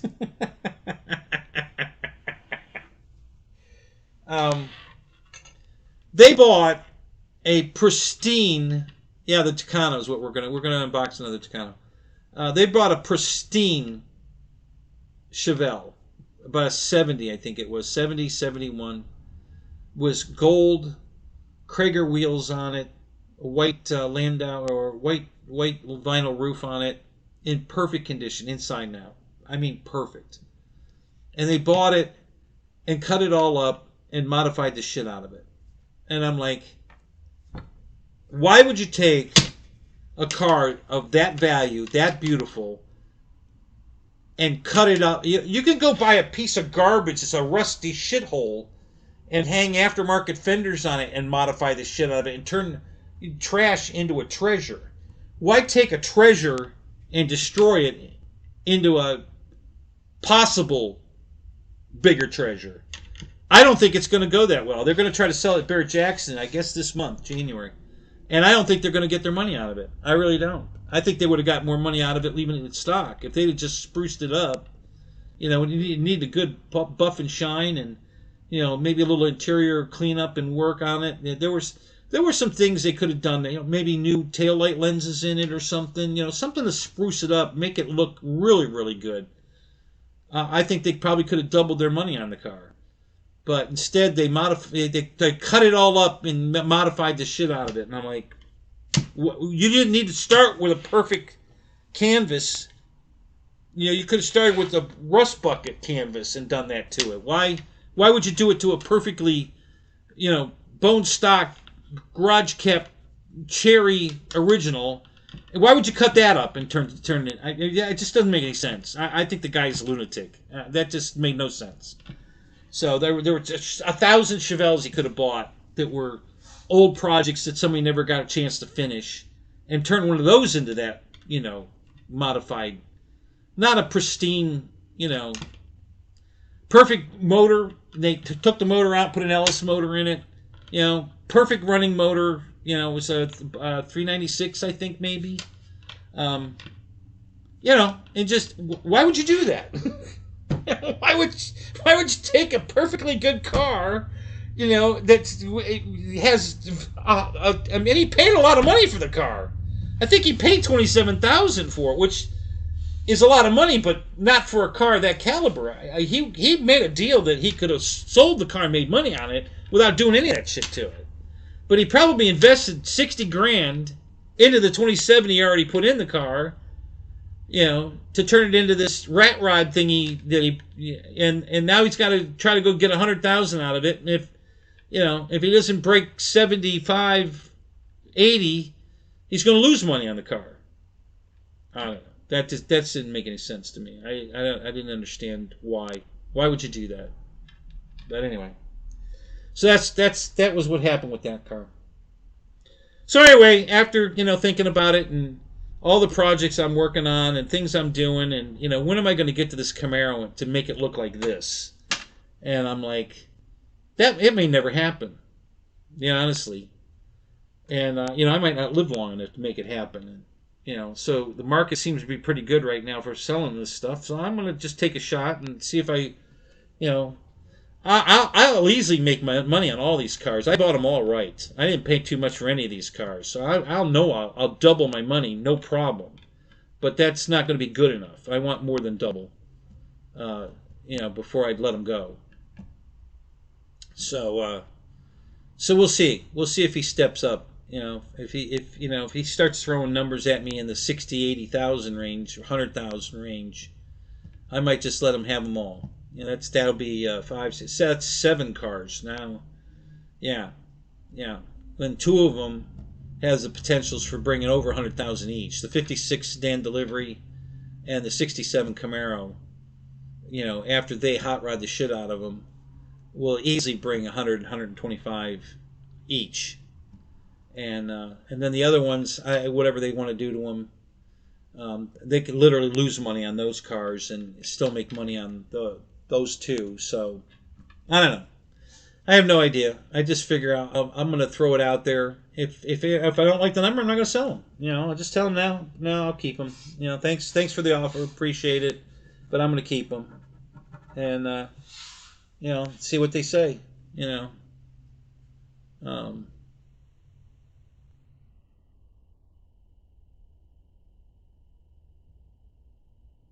Yeah, Michael, I knew you would love that Ridgeline. That's a beautiful truck. I'm so happy you bought that, because that's what you needed. That F-150, that was not the ideal. But you're going to love that Ridgeline. It's a great truck. Flying cars, yeah, they're coming.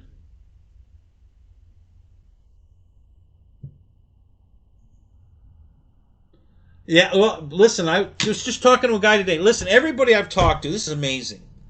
I absolutely love these Daytonas, the Super B. These cars are just great driving cars. I haven't had to do anything to any of these cars yet. I did a couple of cosmetic things. I put new headlights in mine, but it was $88 for 2 brand new headlights assemblies and the fog lights. $88 for all 4 pieces, and they look perfect. They look exactly like the original. They're not made to the quality of the original, little different, but they look beautiful. And the car deserved it. I think I'm going to buy another set of them and put them in the other Daytona. They just look fantastic. And I'll probably buy a third set and put them in the Super B. All the same lights, same exact lights in all 3 cars. So just beautiful. I did have to fix the front calipers that he had just fixed on the one Daytona.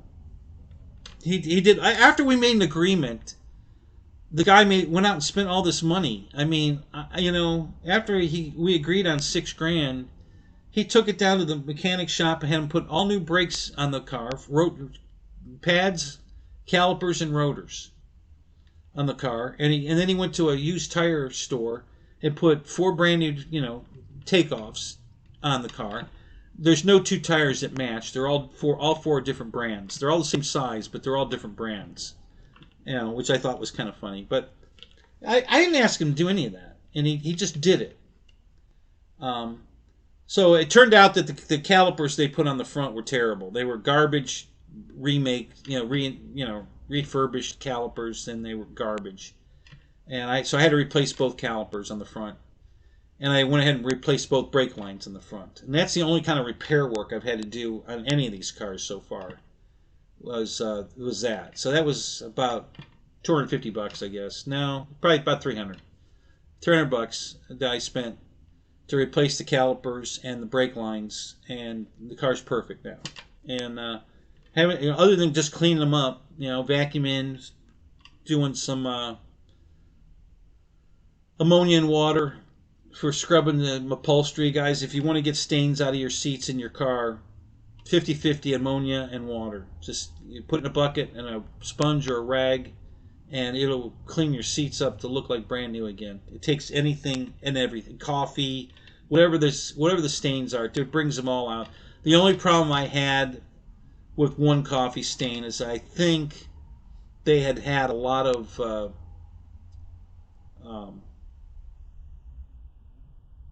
cream in the coffee. And they probably were using some kind of, I'm going to call it dye, to whiten the cream, make it look white. Because they probably, when they manufacture it, it's one of those fake whitener, creams.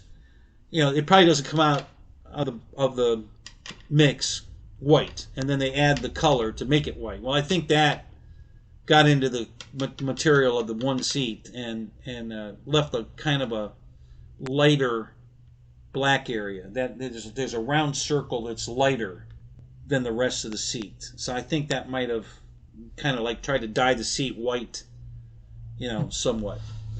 But I can fix that. That's an easy fix. They sell black dye in a spray can that you can spray paint over that, and it doesn't dry hard. It stays supple, so after you paint it, you can wipe it down, and it behaves just like regular dyed seats. So I can fix that. But the rest of the seats cleaned up beautifully. They cleaned up really good. The carpet cleaned up good. So yeah, I've been doing a little work on these cars. Put new spark plugs in the one. I put them in 2 cars, but they're not stained in the black car. I just took a shot at making it run better by putting plugs in it, and it didn't make it run any better. It's got the lifter problem, so I'm going to have to change the lifters in that car. So I'm going to pull the spark plugs out of that car that are brand new and put them in my car, because I put them in the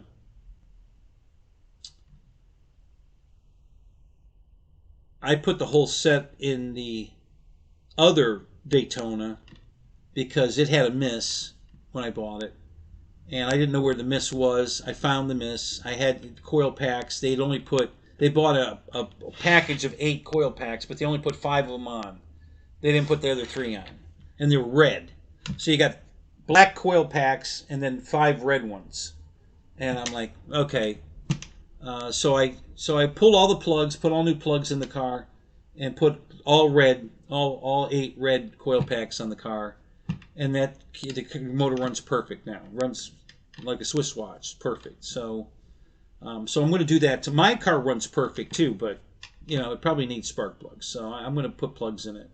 I'm going to pull the plugs out of the black car and just swap the plugs, because the black car is not going to get run until I got to pull the intake and pull the heads to replace the cam and the lifters. And that's going to be a fairly big job, and that's not a job I want to do right now. The car's not going anywhere. The car's not in that great a shape. The seats are great. The interior's perfect, but the body itself, I think they're hiding uglies with why they wrapped the car. I think they wrapped it to cover up the uglies. There is a rust hole in the back quarter on one side. Not a big one, but, you know, generally speaking, if you've got rust in a spot like that, you probably have rust elsewhere. And so I'm kind of wondering if this car isn't, you know, a rust bucket underneath. I haven't looked, you know. So worst case scenario, I'll rebuild the motor in the car, the top end, and then I'll sell the motor, and I'll leave it in the car and let them come over and, you know, I'll start it up and they can hear it run in the car, and they'll say, okay, man, I'll take it. You know, when can you get it out of the car? I said, oh no, that's the box. It comes in a box. Just take the car. You know, I'll pull everything else out of the car I want to keep. You know, the interior and the whatever I want to keep. But I'm just going to give him the car with the motor. That's the delivery box. Just I'm going to leave it in the car. Just take the car. You know, I think it has the button steering wheel, so I'll pull the steering wheel and the clock spring out of it. I'll take that. You know, maybe the center console, the shifter, the seats, carpet. You know, I'll strip out what I want to keep, and then I'll rebuild the motor and sell the car for just the motor. I'll get more for the motor than I'll get for the car. I don't know why it works that way, but you know, people pay $4,000 all day long for a refreshed Hemi motor, but they don't want to. You know, you sell them the whole car with a good running motor in it for $3,000, and they don't want it. Like, I don't understand that. You know, the motor in this car is perfect. You get the whole car, you go drive it. Now, you just need the motor. That's what they offered the car I bought. He had two guys offer him $4,000 for just the motor. They said they were going to junk the car. These two beautiful Daytonas. I'm sorry, it was the one Daytona, two guys. The car I drive, the one I take to shows. Two different guys said the same thing. They were going to just pull the motor out. One guy wanted it for a boat. The other guy wanted it for, I think, a dragster he was building. And both guys said, yeah, we're just going to scrap the car. We just want the motor. You know, and these cars are beautiful. I mean, that particular car is in the paint's great. The interior's great. Everything, there's no cracked door panels or the dash. Everything is in perfect condition.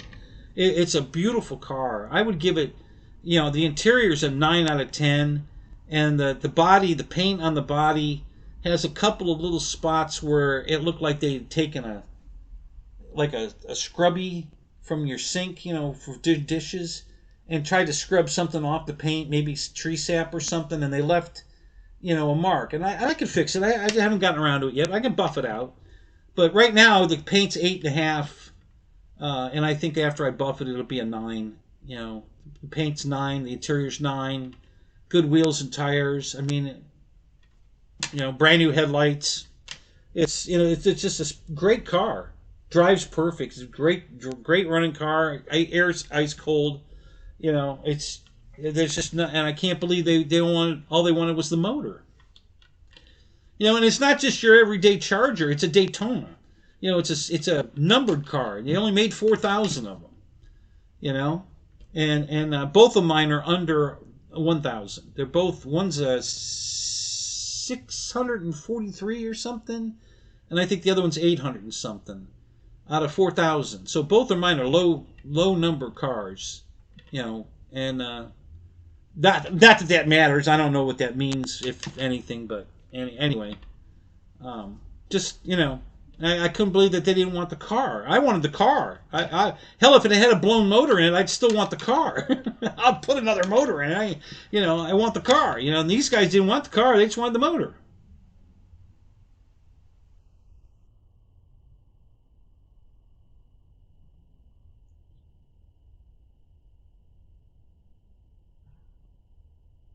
Yeah, so anyway. So I'm just considering it. My dream scared me, so after that I thought about maybe I'm just going to go ahead and put it out there and see if I get a good offer. I probably won't, and I'll probably keep them. And then the car I'm looking at buying right now, there's a new Pontiac G8 on Marketplace that looks pretty good, and the guy's only asking $7,900 for it. I think it's an '08. They only made it in '08 and '09. It's only a 2-year car. and it's got the the LS3 6.0 motor in it. This particular car has cloth seats, not leather. You know what? I really don't have a problem with that because most of the cars I've looked at, Pontiacs, have this leather seat, and they all rip in the same place. The leather must be like super thin, and if you sit in the car the wrong way and like slide sideways, it just rips the leather. So there's so many of these cars with ripped leather seats in them. I'm like, and these cloth seats are in perfect condition. I'm like, I think I'm all right with the cloth. I'm not sure I want to, get involved with the leather crap. So it's a good looking car. So I'm gonna call him probably tomorrow, and see if we can make a deal and see what I can do about getting that car. I'm pretty interested in that one. I want a G8. I've been wanting one forever, and they're now starting to come down into a price range I can afford. Most people want 16, and I don't want to pay that kind of money for it. If it's a total loss, you can get them for 10. This one's not a total loss, and you only want 7,900. It does need a left front fender. Guy backed into it. I guess a pickup truck had his gate down, backed out of a parking place into the car because he didn't allow for that extra 3 feet of gate that was hanging out. So I have to replace the left front fender. That's bolt on. That's easy. So yeah, so he's priced it to sell, and yeah, they're made in Australia. Yeah, it's a Holden car. Yeah. So yeah, I'm even selling my vases. Yeah, they're coming with the cars. Free vase with every car purchase. My brother printed a vase while I was there. My brother's guy, I didn't know he had bought one of the Centauri Carbon. I knew he had a Bamboo Lab P1S. I didn't know he bought the Centauri Carbon. And I got there and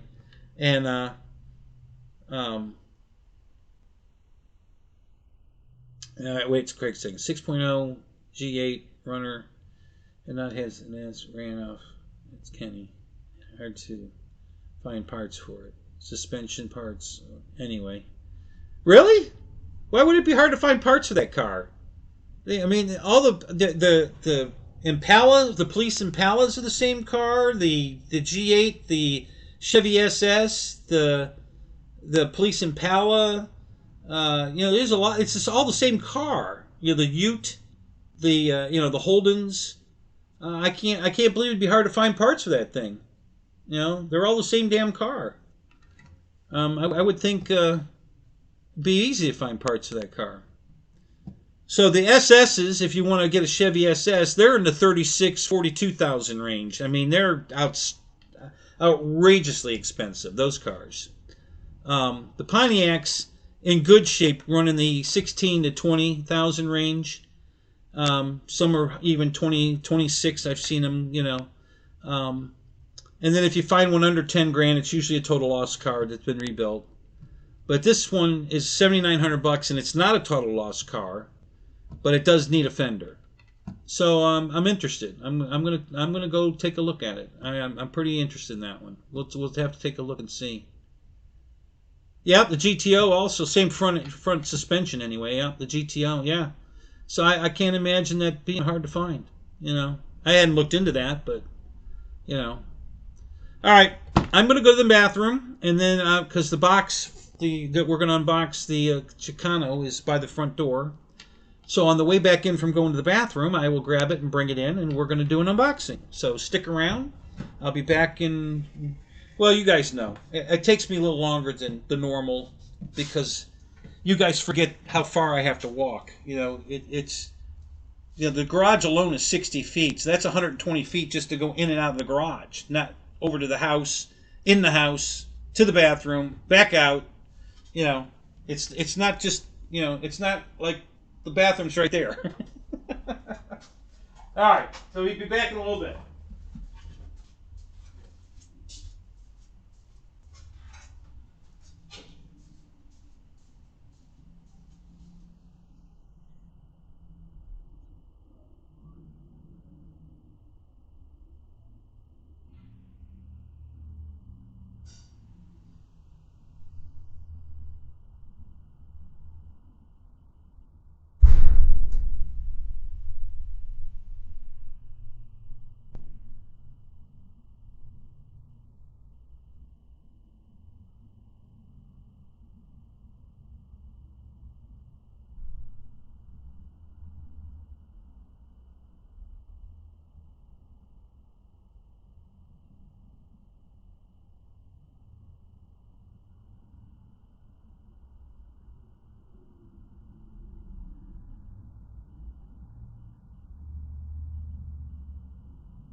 Alright guys, I forgot how big this damn box is.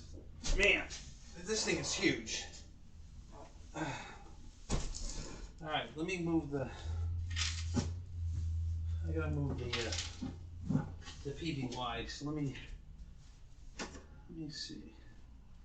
Let me set this back in here. Yes, I think. No? I think it goes in this way. Yeah. It's going to go this way. Okay, so let me move this over here.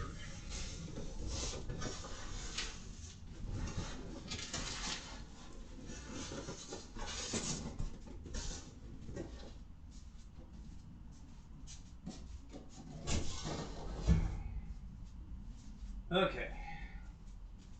Now we can put this up here. Alright. Okay.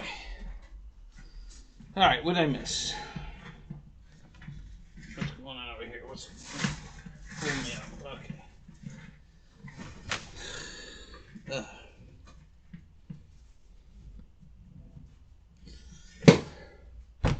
Okay, alright.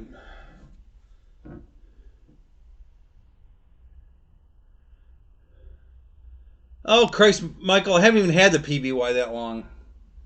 I gotta finish. You know, the problem now is it's too cold to clear coat these planes. I gotta wait for a warmer day because I don't have any heat in the garage. So I gotta finish clear coating these planes. You know, it got fairly warm today. I don't know what the weather's supposed to be like tomorrow, but it might. If it warms up enough tomorrow, I'm gonna get some more clear coating done. Because I'm almost ready to put the SU-27 together. I only have to clear coat the bottom of the fuselage and the bottom of the wings, and I think probably the bottom of the elevators too. But I could spray all that at one time and have everything clear coated on the bottom, and then as soon as all those pieces dry, and just put the plane together because all the rest of it's done. So that one's pretty close. I've got part of the Husky is clear coated, so I got some of that done.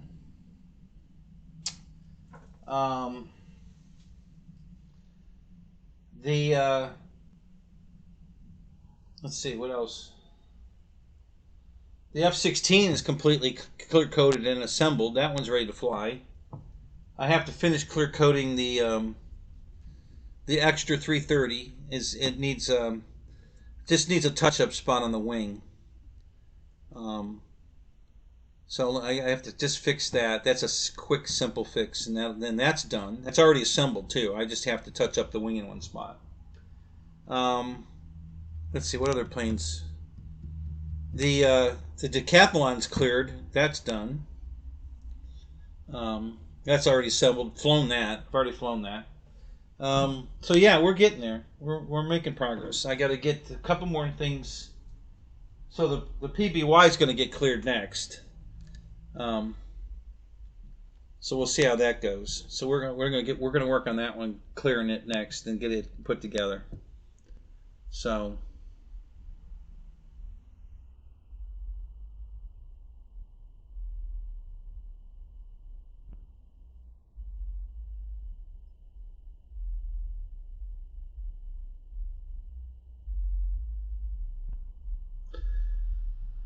Mike Burr, which car are you talking about? You lost money on? What are you talking about? Your F1 or P? It's a P1, right? You got a P1, don't you? Or no, you've got a. What did you have? You have got a.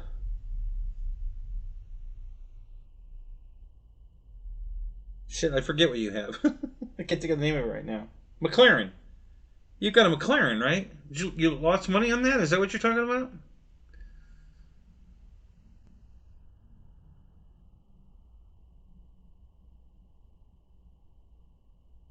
You say, Dan, the new Charger's a pig? Which Charger are you talking about?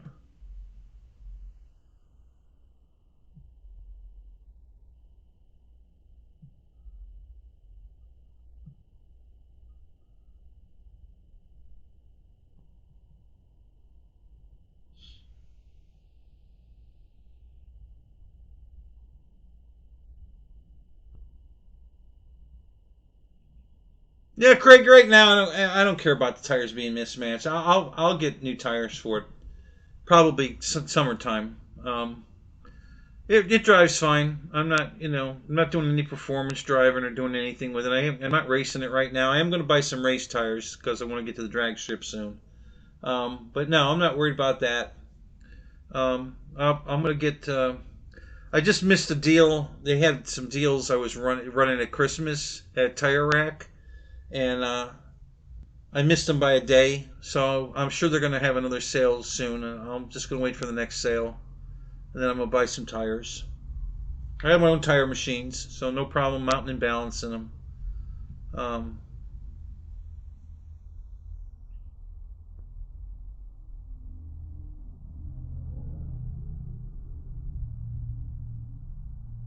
oh God, I would love to have an XJ220. Oh my God, I love that car. I absolutely love that car. I'd love to have one of those.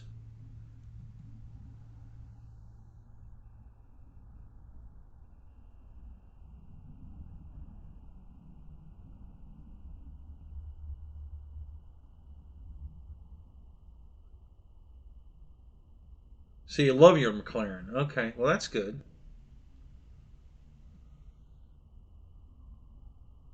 Uh oh, that's my brother. He's checking in. Proof of life. Yeah, he wanted to make sure I got home okay. Even though I texted him that I was made it home okay, he had to see for himself. No, he really, you know what? He's really checking. He's trying to see if I fell asleep or not because he figured I'd fall asleep during the show because of my lack of sleep, getting leaving and then driving home. But I'm fine. So I'm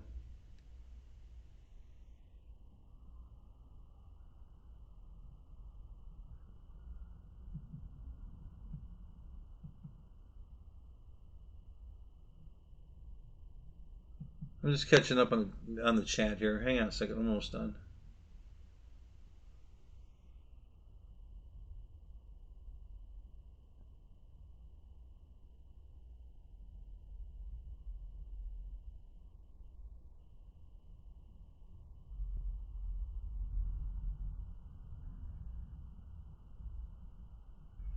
Well, if the price is right, I might, Michael.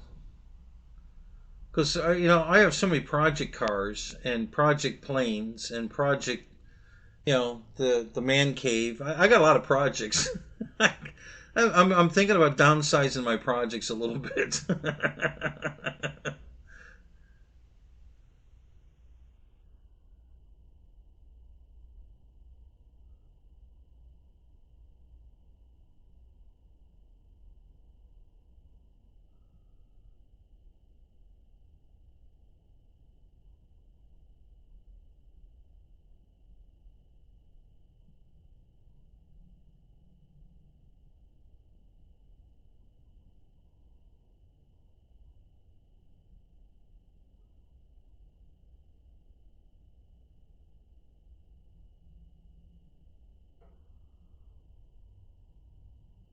Yeah, I had to drop the kids off at the pool, guys. I couldn't just piss in the garden.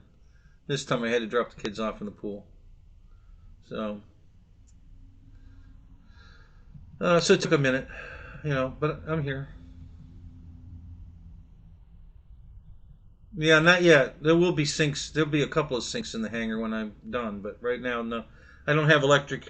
I don't have permanent electric or plumbing in here yet. It's coming. The electric's coming very, very soon. Um,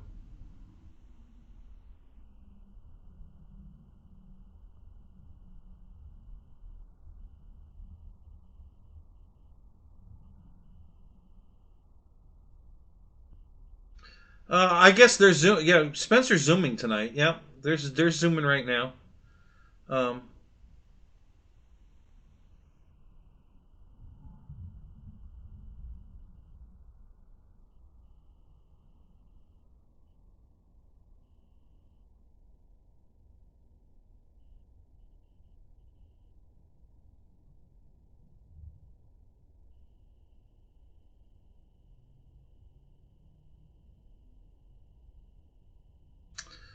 What kind of sheen does it end up with? You talking about clear coat in the plane, Craig? Is that what you're talking about? Well, you can buy it in gloss, satin, matte, or flat. You know, they have four sheens. Um, Mostly, I when I can get it, which I think I could only get. I think I got 1 or 2 cans of gloss, and then I bought one satin because they didn't have any more paint. You know, they didn't have any more gloss, so I bought a satin. So I'm going to do satin on the bottom of the plane because who sees that sitting on the ground? It's more for protection, of the foam than it is for the shine. But the shine is also very cool.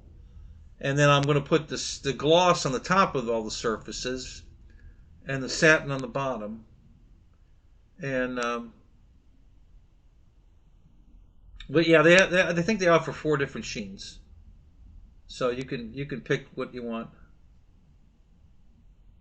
And then of course you can turn any one of them into matte or flat by just wet sanding them. You just scuff them and they immediately turn to a satin or a matte finish. So if you want to, if they don't have any of that and you want it that finish, you can easily turn it into that.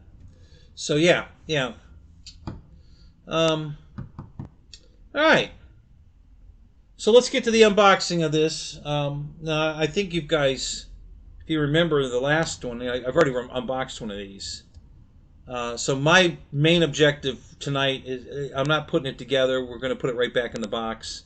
I just want to make sure that there's no damage. I want to check the battery and get the battery out of the box because I'm going to use the battery. And then this is just going to be my backup to the original in case something horrific happens and I lose it. Because I really love this plane. I got to tell you guys that of all the planes I own, the 2 best flying airplanes, in my opinion. Now, this isn't my best. If I could only have one, this is the one. This is truly, I think, the best flying airplanes. Is the J65 X-Fly jet and the Super Tucano, the foam Hobby King Super Tucano. Those planes just fly without. They don't need gyros. There's no point in putting one in it. They absolutely wouldn't help. It doesn't need it. These planes fly so good on their own. Just they handle wind. They don't get tossed around. They just slice through the wind like it's not even there. They're super stable. They're super easy to land. They're just incredible. These 2 platforms are just the most incredible flying airplanes of all the planes I own. These are my absolute best flyers. These 2 planes. I'm just every time I fly them, I'm just stunned how good these planes fly. They're just amazing. So those are my picks for best flying airplanes. So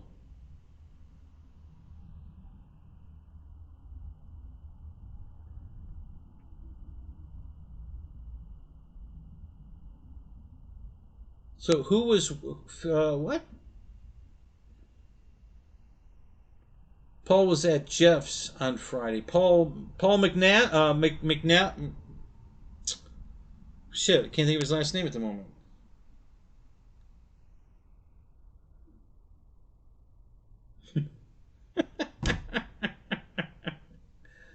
Short Paul Mc something or other.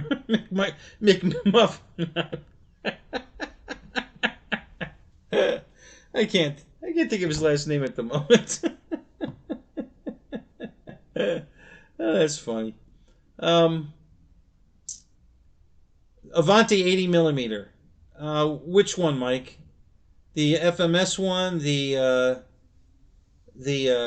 free wing one. Which Avanti are you talking about?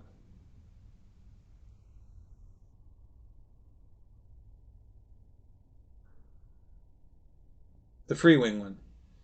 Yeah, good flying airplane, no doubt. That's a very good flying, but doesn't hold a candle to the J65.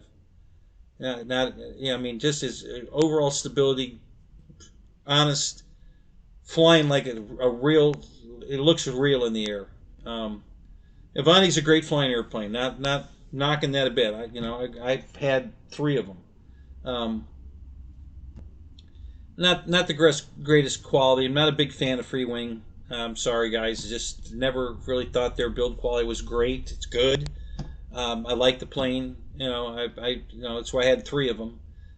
Still have one. I mean, there's one left. But yeah, not even close to the J65 in flying. Just not. You just have to fly the J65 to understand what I'm talking about. And if David's still in here, he'll tell you, because I made him fly mine, and he absolutely loved it. So, and he has a Super Tucano, so he can vouch for that. He's had 2 of them. Excellent flying airplane, just amazing. One crashed at the Imperial. Lost the radio. It's an ESC problem. Because I did a lot of testing afterwards and was able to repeat it, so I know how it happened. I have the version 3 70mm. It's actually sitting right there. I love the color scheme on it. I really love that, the new gold, blue, red. I love that. But that's the one that the landing gear pulled out of, and you can't get the wire out of the wing. It's molded into the wing. I don't know how I'm going to get the wire out. I'm pretty sure this is the replacement main gear right here. I think that's what I bought here. But I can't get the wire out of the wing to put the new one in, because this has got a super long wire to get through the wing.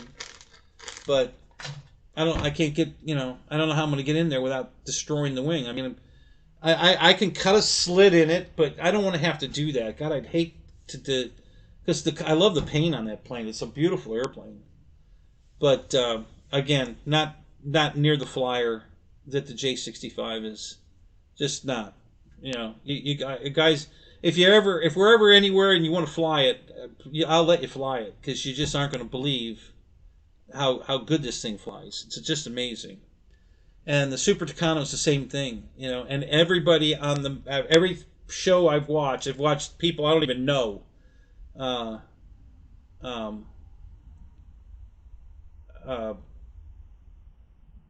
love the Super Tucano. Everybody loves that plane. Everybody has nothing but praise for how great it flies, how great it looks. Everybody loves that airplane. Everybody. There's no mixed feelings on that one. It's across the board. Everybody loves that airplane. So, yeah, I'm probably gonna have to cut a groove. I don't want to have to do that, because I'm afraid that when I pull the wire out through the slice, that it's gonna bring foam with it and tear it. And then it's never gonna go back together right and look good. And I just hate that idea. I don't know what I'm going to do yet. I still got to figure it out. I may just leave the wire in there and solder it. I'm really seriously thinking going that route. Instead of cutting up the wing, just leave the wire in there, yank it through a little bit, get a little extra room to work on the ends, and then solder the ends on it and do it that way. I'm seriously considering that, because I just don't know what else to do. I really don't want to cut the wing. God, I just hate to cut that and screw up because the plane's no damage. It's undamaged. It just, the glue let go.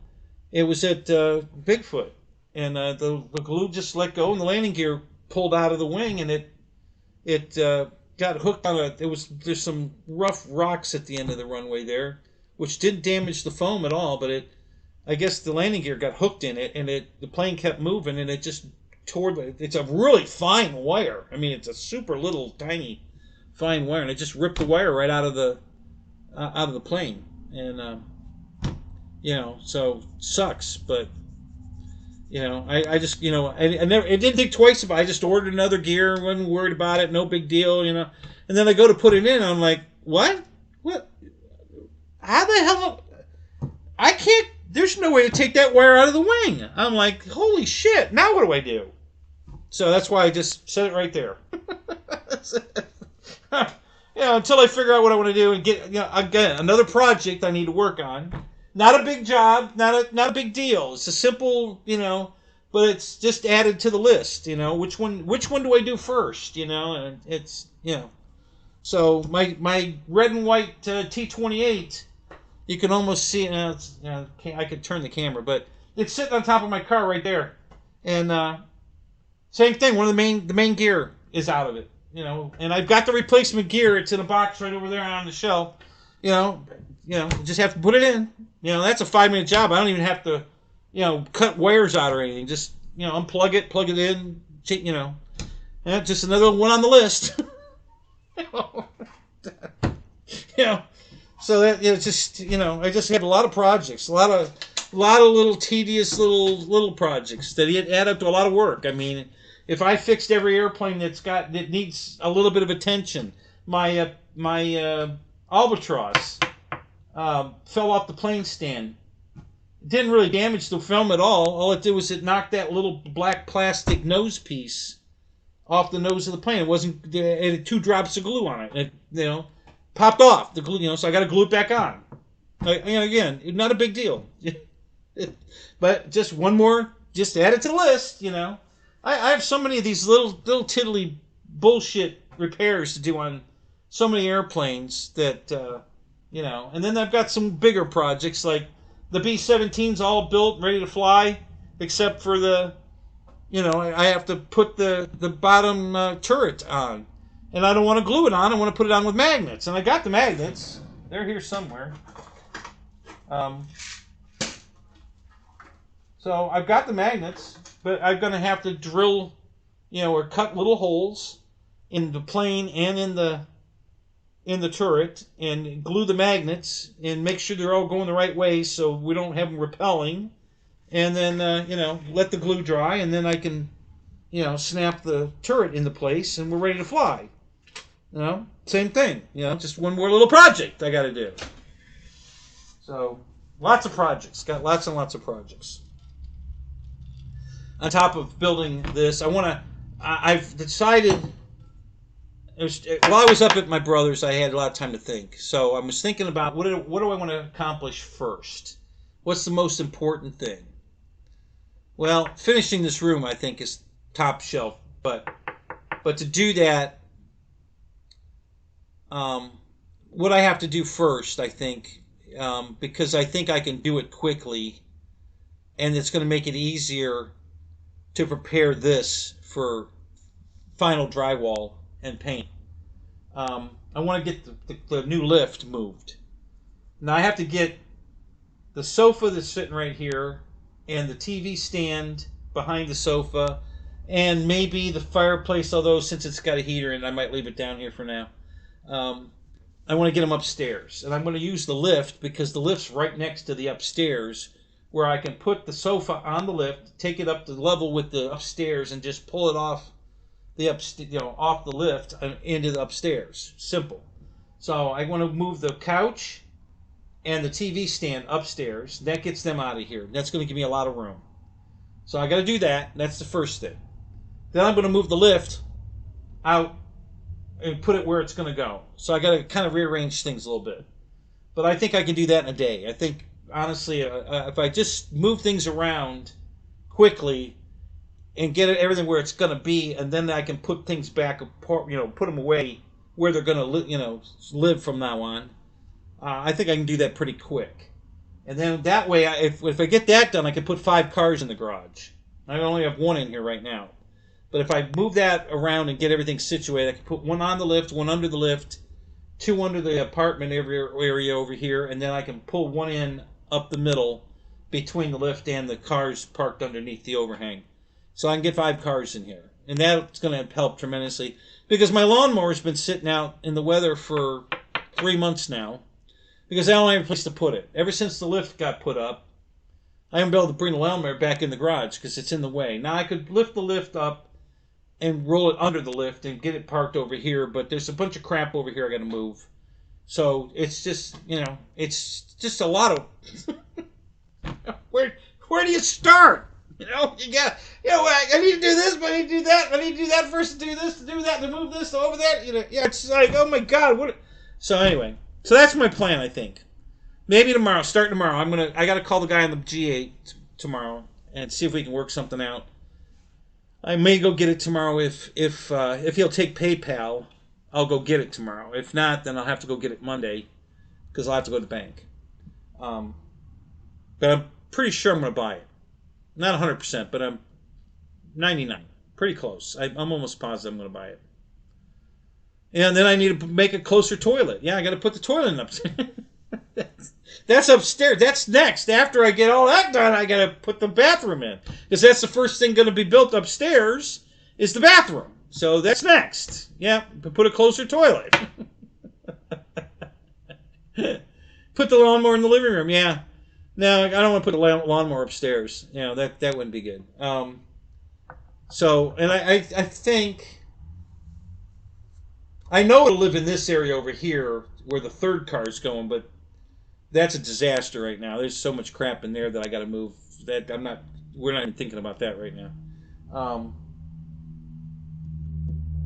Yeah, just got to move a lot of shit around and reorganize, get stuff. I want to get the lift where it's going to live, and I got to move a few things for that to happen. And then there's some wood on the floor here I got to move so that I can get the couch and the TV stand out the door over to the lift, get him on the lift, take the lift upstairs, and then go upstairs and drag them off the lift up and leave them upstairs because that's where they're going to live. And they need to be up there anyway to get out of here because then I've got. So you can't see any of this, but there's 1, 2, 3, 4, 5, 6, 7, 8, 9, 10, 11, 12, 13, 14, 15, 16, 17. There's 17 airplanes. Big ones. They're almost all big. 1700 size, 2200 size. The B-17's 2300 wingspan. Yeah, they're all 1600, 1700 or bigger airplanes. Sitting on pedestal boxes, a walker used as a plane stand, on boxes and everything. So all these airplanes are down here, and they all got to be out of here so I can drywall. So I got to move all these 17 airplanes. All have to go upstairs. So I got to move all these. All right, and I got to get the couch and the TV stand out of here, so I can get all these out of here.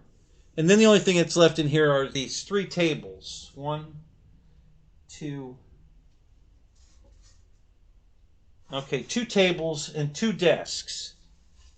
Yeah, that's all that's left in the way, which is not a problem because I can use the desks and the tables as workbenches while I'm cutting drywall and hanging drywall and that kind of stuff. So, but that's all will be left in here once I get all this stuff moved around. And I can finally run my electrical. That's why I said the electrical's coming quick, because I want to get the electrical run over here and done, get it all in the walls, get all the outlets plugged up and everything, test it, make sure we're good, and then drywall all this. Get all the finished drywall on the roof, all the sides. I can get all my drop socket lights in. Then we won't have a lighting. Once I have real power over here, not running off of an extension cord, I'll be able to run the heater and the lights at the same time and everything, and it'll be fine. And and it'll be well lit in here because I got 16 can lights to put in the ceiling here. Now I don't think I'm going to use all 16 because that would be like ridiculous. But probably, I don't know, maybe 7. I think. I'm trying to figure out how much light each one's going to put out, and try to decide. Like if I put 1, 2, 3, 4, 5, 6, 7, 8, maybe 9, 10, maybe 10, 7 to 10. I think is plenty, to put in the ceiling here to light this. I think that'd be plenty.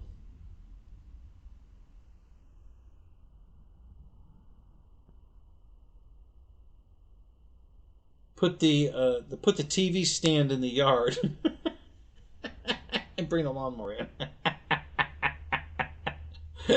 That's a great idea, Michael. I might. Why don't you just tell me? Go, just take the TV stand to the burn pile and burn it, and bring the lawnmower in. You know. Now first of all, the lawnmower takes up the room of 4 TV stands, so that getting rid of one TV stand is not going to work. Yeah. So anyway, yeah. I just have.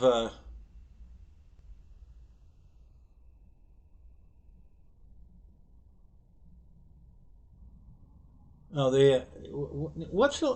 Oh, look, there's a notice board and a peasant that sneezes that needs help.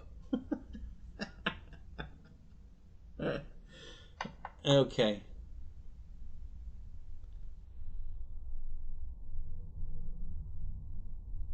Yeah, it's right here. Yeah, the box is right here. We're gonna open it right now. Yeah. Yep. Yeah, right here. All right. Let me change this so I can see what I'm doing. Yeah, the box is right here. All right. We're gonna open it right now. All right. Now they reboxed it. They had to retape it because they put the battery in the box.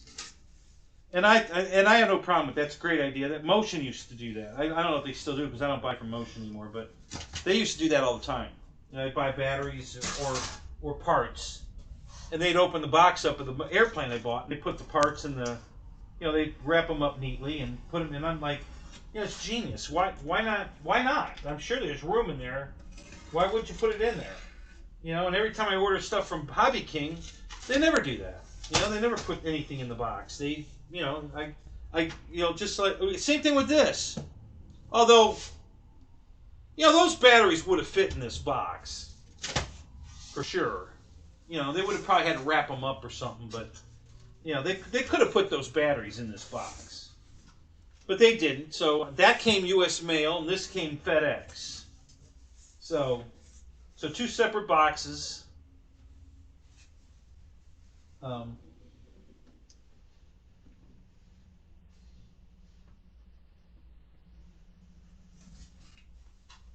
Why does this thing feel heavier once you get it out of the shipping box? When I carried it over, I didn't think it was very heavy at all. But just now trying to get it out of the shipping box felt like it weighed a ton. So that was weird.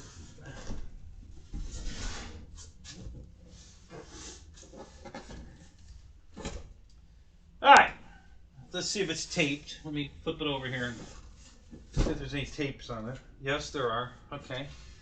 Let me untape it.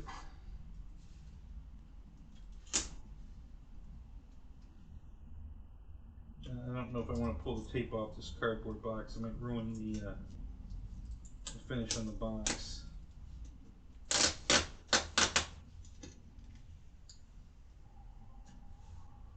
Nah, I think I'm going to leave that alone. I'm going to quit while I'm ahead. I don't want to ruin it. Okay.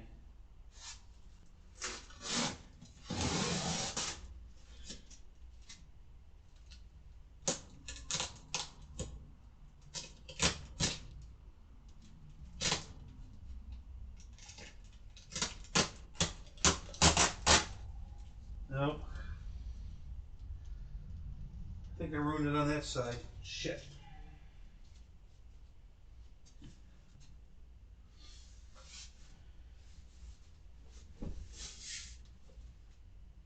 Yeah, not too bad though.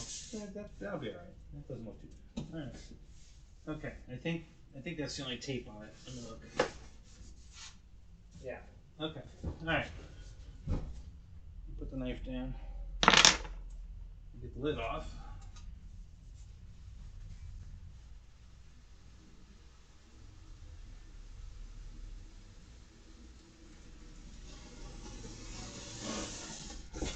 Okay.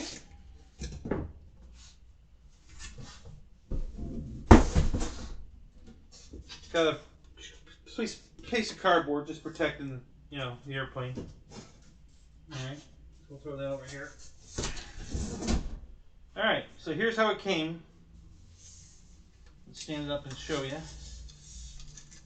Okay. So, front half of the fuselage right here. Back half is under here. Here's the horizontal stabilizer.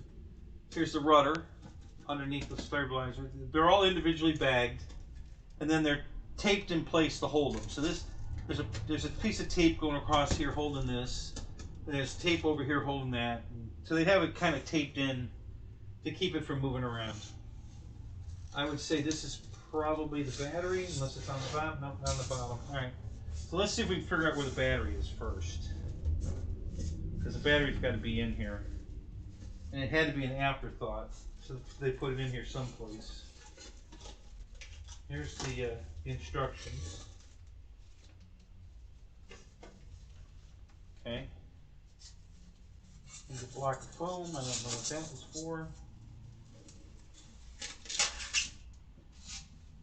Okay.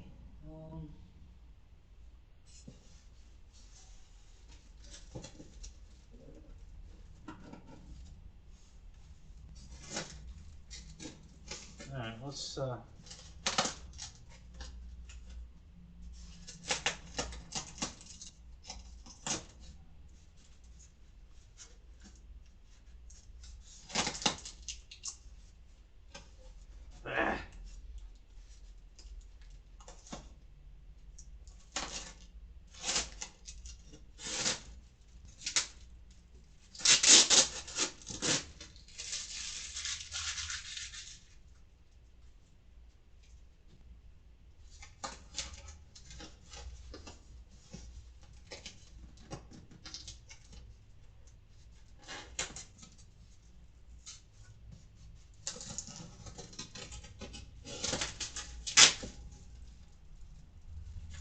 you know,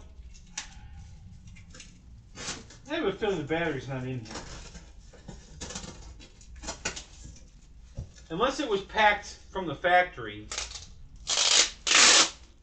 They didn't add it to this, I don't think, because I don't see where they could have. So if it wasn't packed at the factory, the battery ain't in here. Which kind of upsets me, because now I don't know where the battery is. Should have come already, because the other batteries came.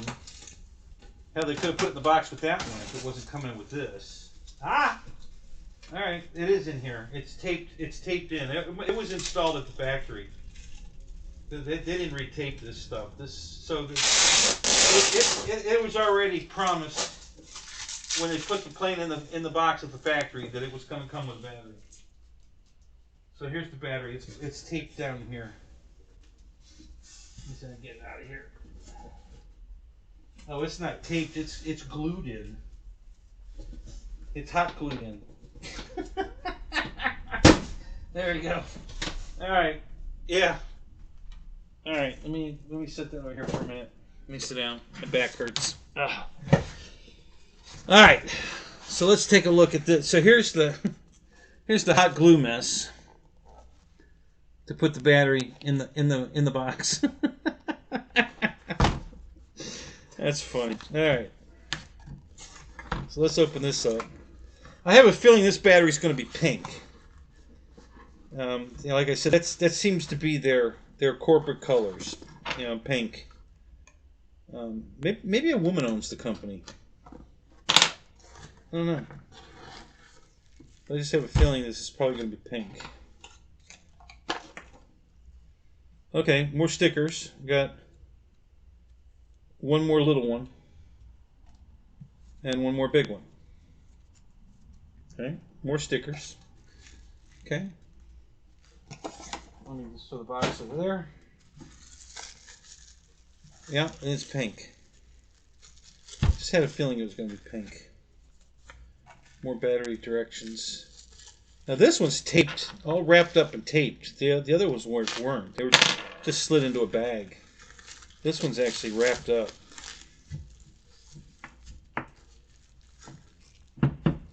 Yeah, 70C, 4000 6S.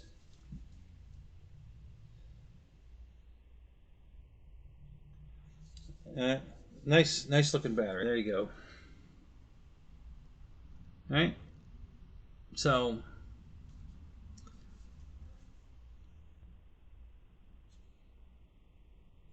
and they're right where my thumb is where the logo is. Let me try to turn it where you can see it here. Yeah, there it is. CNHL. The CN is China, and then Hobby Line. So, yeah, nice looking battery. It's got a XT90 on it. So the plane obviously is going to come with an XT90, not an EC5. But of course you can plug an EC5 into an XT90, so that works anyway. But yeah, so there's our 4000 pack to go with the airplane. All right, so good deal. I'm really happy that was in there. All right, so let's look at this. Let me I'm gonna go back to the chat here, and let me advance my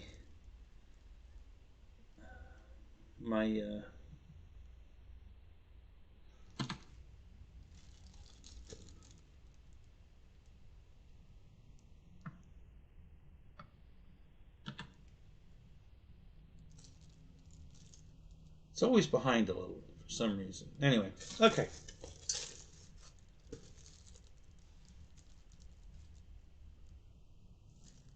Yeah, battery unboxing, absolutely, Michael Baird. Nothing, you know. Listen, we go to all lengths to keep our fans happy, right? So,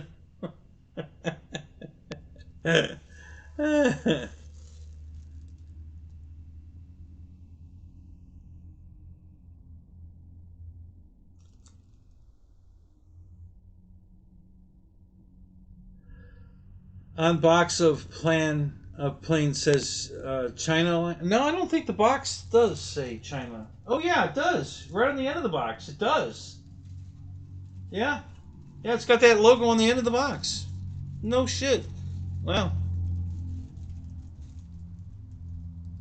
Yeah, it's got big letters right on the end of the box.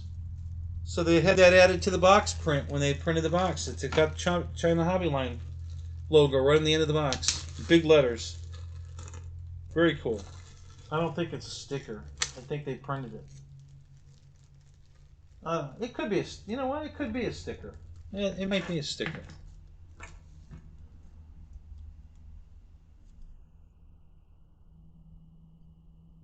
The icebreakers in the front of the stab. Yeah. That installed on this airplane so weird. I really struggled with that for quite a bit, trying to figure out how the hell did they want me to put that on. You know, it took a minute. I had to think about it. It was, you know, because I'm used to it. Those same things were on. What other plane did I build that those were on? Same thing. God, what plane was that? I want to say it was a Spitfire, but I don't think it was the Spitfire. It was something else.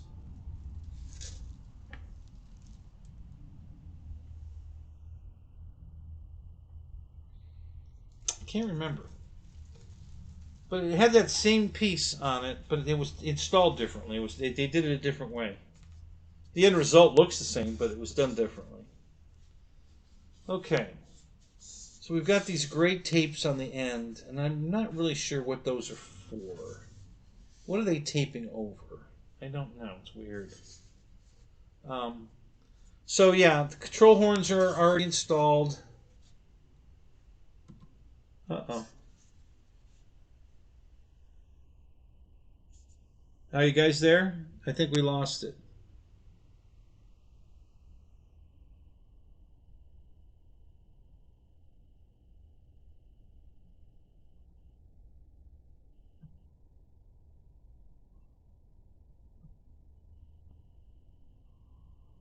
Huh.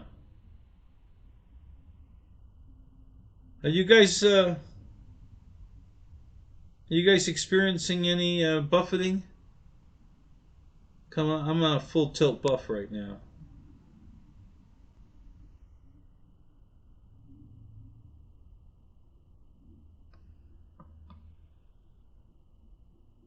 Huh, weird. I don't know why. I don't know why I'm on a full tilt buff. Let me,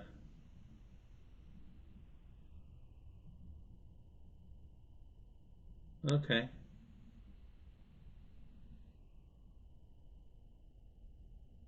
Alright, we'll leave it there. We're behind, but that's okay.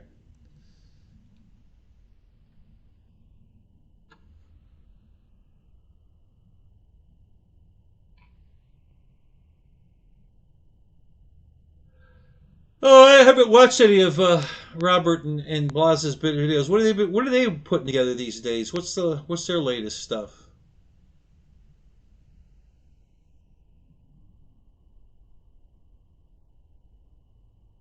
Yeah, I know. I gotta stop pushing buttons. I'm trying, guys. It's a hard habit to break. It's worse than smoking.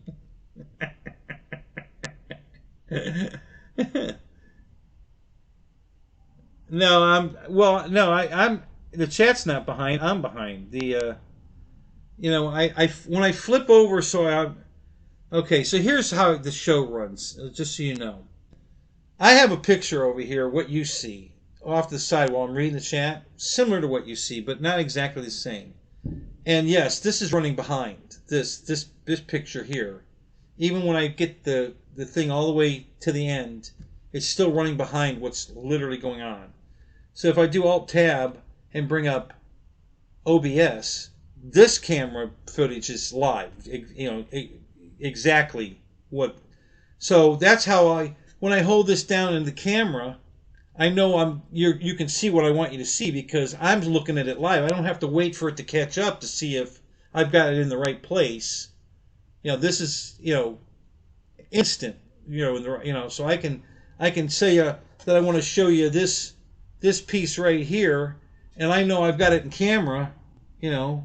Instantly. There it is. Okay. Whereas if I was waiting for the other one to catch up, we'd be playing this game all night. But while I'm in this, I can't read the chat. Now I've got the live camera up. I can't read the chat.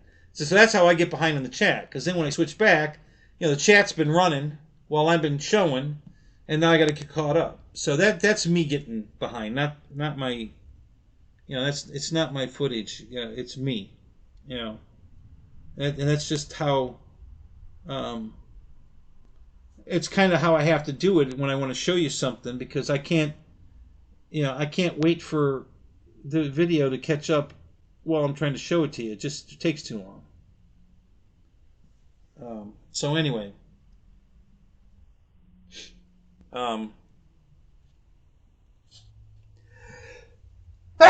so this has T hinges and foam hinges. All right. So if you don't know what a T hinge is, okay, hang on. Let me put this back. You see right there. Each end of the hinge in the foam is teed. It's a T. So that prevents it from being able to tear. You can't pull it out. It can't pull out. It's glued in there, and because it's got a T on the end, it can't be pulled out. Now this is also foam hinged. Okay, so you've got no bleed air going between the flying surface here. When it deflects, there's no way for air to deflect behind the surface because there's a piece of foam in here filling it. So it has to go over the surface. It can't deflect through it. It has to go over it. All right? And the T-hinges make sure that this can't rip off. You can't rip this off. The T-hinge is going to stop. It's a nylon hinge that's anchored as a T. So it can't come out unless it comes unglued. And this is exactly the hinge that was on Craig's small RV-8 when it was doing all kinds of crazy shit. And I ended up buying the plane from him because he thought the aura was bad. And I told him it's not the aura. There's something else wrong. Well, one of these hinges was unglued, so you could pull on it and it wouldn't come out. but it would deflect where the T would actually fold out of the surface. You know, the T part would stay in there, but this was allowed to deflect out. So now this piece doesn't just move this way, it moves this way. Okay, so it would, in flight, it would deflect out like that and cause the air to go the other way and makes the plane do all kinds of stupid shit. And, you know, and it won't stay in one place. And I took the whole damn thing apart and put it back together, and it wasn't until I tried to unhook this clevis that I got it to deflect out of there, and I'm like, oh my shit, what the hell? No wonder this thing flies bad, you know. And I had already rebuilt the whole airplane, and it was ready to fly. I was making a final adjustment on one of the ailerons, one of these clevises, and that's how I got it to deflect and figured out, okay, that's what was causing the problem. So it was, you know, pretty interesting. All right, the only I got one little pet peeve. It's a very small one, but for some reason, and I don't know why, and I suspect that FMS is the one making this airplane, but they did it upside down, and maybe they did it that way on purpose because it's not their name on the plane. So, but the little the flowers, the little teeny flowers that are where the gases go out as they're injecting the foam in, it has to gas out. So it gas. The majority of the flowers on an FMS plane are on the bottom, and the top will have less or none on the top, and the bottom will have them. Well, this is just the opposite. There's a bazillion flowers, and I don't know if you can see that. I might be able to get it to where you can see. Yeah, you can see them there. Okay, you see all the little dots on there? Those are the flowers. Well, there's way less flowers on the bottom than there are on the top. Okay, and maybe they're doing that on purpose so that when you buy an FMS plane, it looks better. You know, it looks better than this does because the flowers. I don't know. Otherwise I can't figure out why they would have done that. Why would they put the majority of the flowers on the top, where they on their normal production they always put all the flowers on the bottom or the majority of them on the bottom. They might have one or two on the top, but you know, they always put the majority on the bottom. It doesn't look like they did that.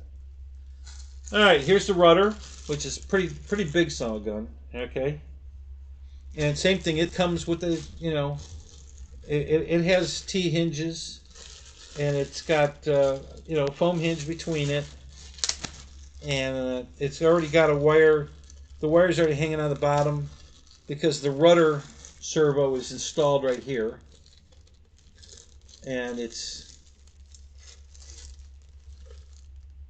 okay, and it's behind there's a cover here. It's covering up the servo, so the arm's the only thing sticking out, and then it goes back here to the rudder.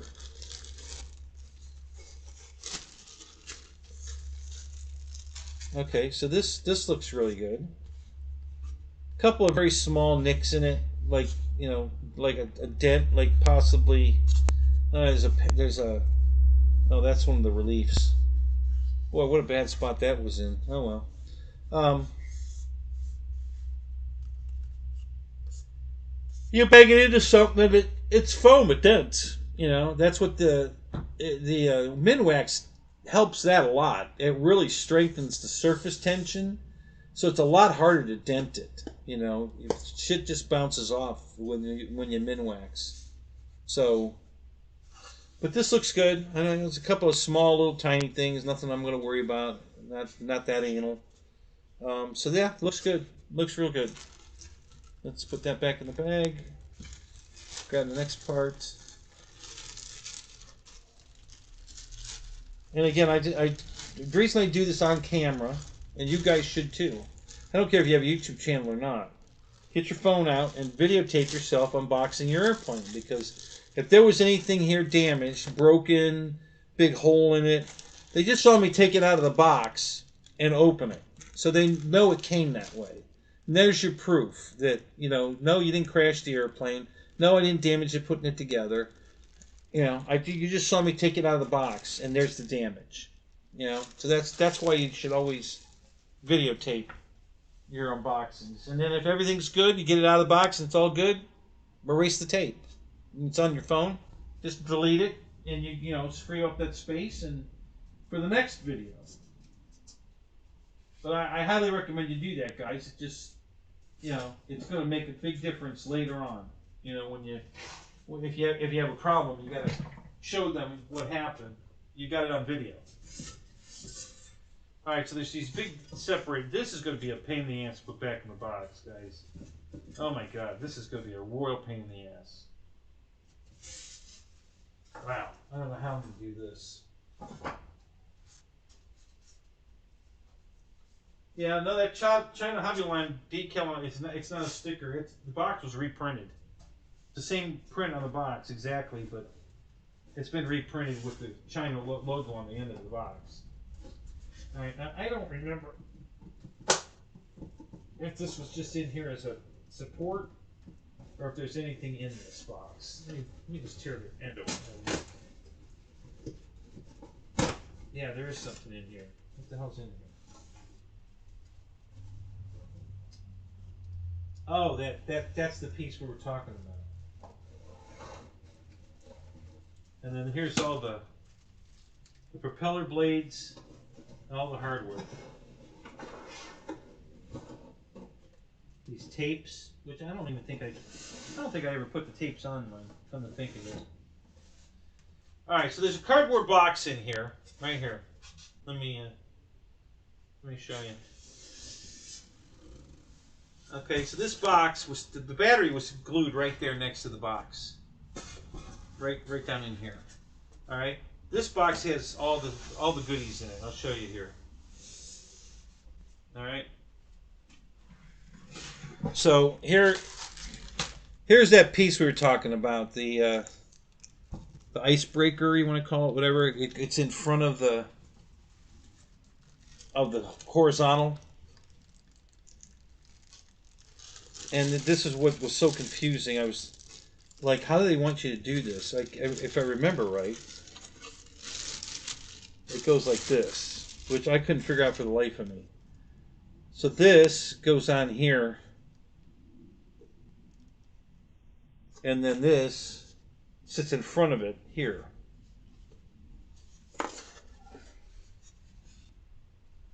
So this goes in here like this. And then this piece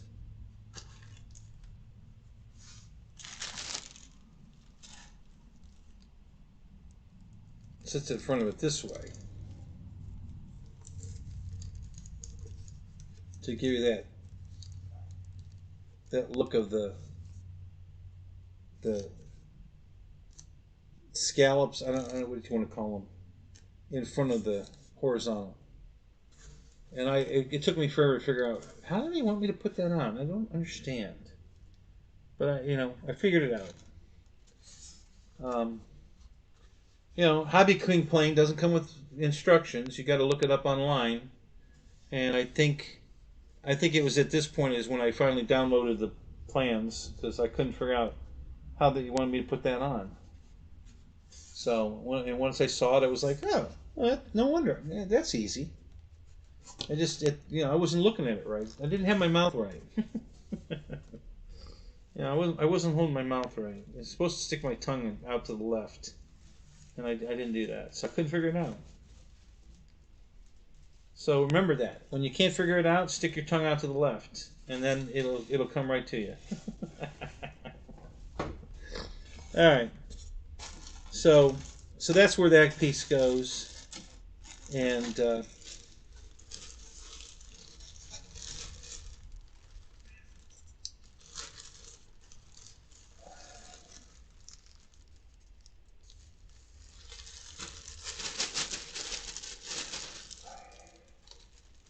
Uh-oh.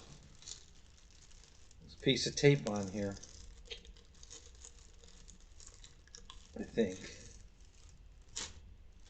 Yeah, isn't that what's holding this? Yeah. Get this on the paint, man. It'll rip the paint right off the plane. So I keep telling you guys, make sure you get the tape, get it off the plane, throw it in the trash. Get it away from the bag, get it away from the plane. Because if it gets snagged accidentally and you pull it off, it's going to pull the paint off. And then you're going to be so mad that something as stupid as that just ruined, a beautiful paint job.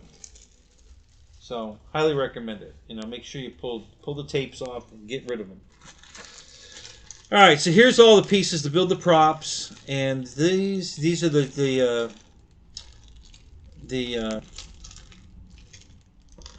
crap, the ventral fins. Okay, right here.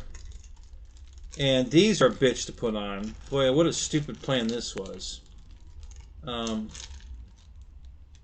You have to glue these in on the bottom of the airplane, and they just slide into a groove. That's it. You got to, you know, after it's all built and everything, you flip the plane over, and then you got to slide these, you know, put some glue in the groove, you know, and then slide these into the groove. And then you kind of have to, there's two little points at each end, and you got to put those little points in the little, like around this little dip in the very end. You know, when you put it together, you'll see what I'm talking about. It's hard to describe it right now, and I don't have the other plane here to show you, but when you see it, you'll understand. It'll make perfect sense. So we've got all the screws here to put this plane together. We've got bags of hardware.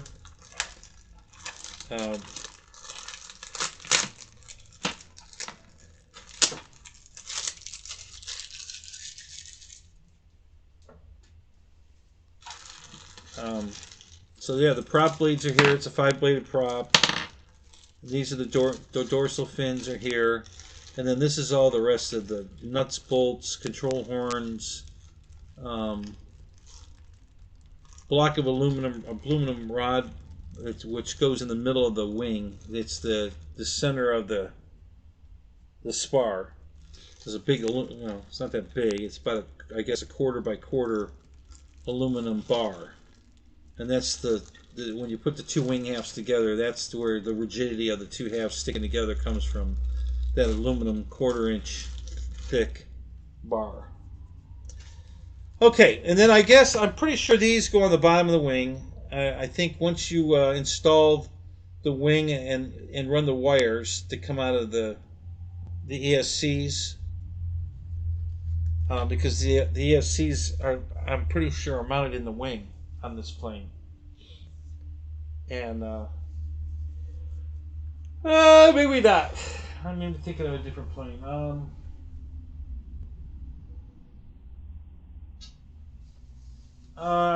Maybe it's just. I'm pretty sure these tapes, and there's two of them. I don't know where the other one went. It must. Wait a minute. It was.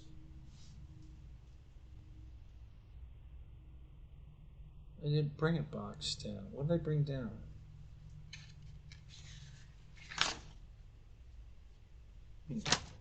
Well, I'm sure it'll turn up. I'm sure it's here. Because I know there was two. I pulled them out. So these are tapes that are gray painted, the color of the airplane. And right where there's a trough that goes from probably the flap servo, where all the rest of the wires come into there, and then it goes straight out to the wing, or to the fuselage. And it goes into the fuselage, you know, flat surface against the wing, and then you route them up to the, you know, where you make all the connections. You plug everything in, or hook something to it, or, you know, splice it, or whatever you got to do to it. So this tapes down over, when you're done, and it's all pre-cut in here. This goes down over your work to hide all the wires. So you just peel it and stick it on the wing, right where, you know, make sure it's good and straight, and then just put it down, smooth it out, and you're done. And that one, our one customer, you know, is going to ask you to do stuff like that. Okay, all right. So this is all good. I think I'm gonna leave it here. Let's put the foam over here, and I'm gonna put the tape over here. All right. What's next? Probably the wing.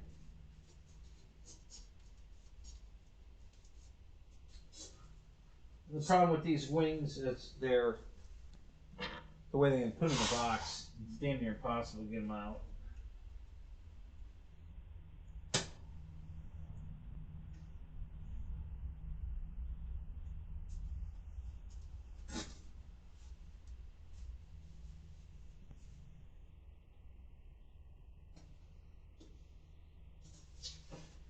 Damn it. Come on. What's going on here?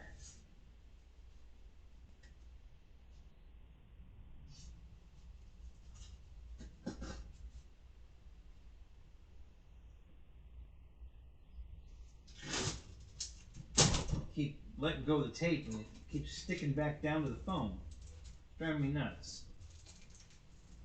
Alright, now what the hell is holding that? That's weird. How'd that happen? Oh, that's how it went. Alright. Could you make this any harder? I mean, seriously. This is ridiculous. Alright.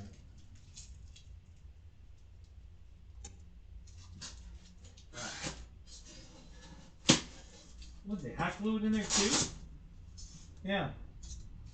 Well, that's just ridiculous. They taped it and hot glued it in there. Where did they think it was going? Idiots. Alright. Okay, let's grab a wing. Pull it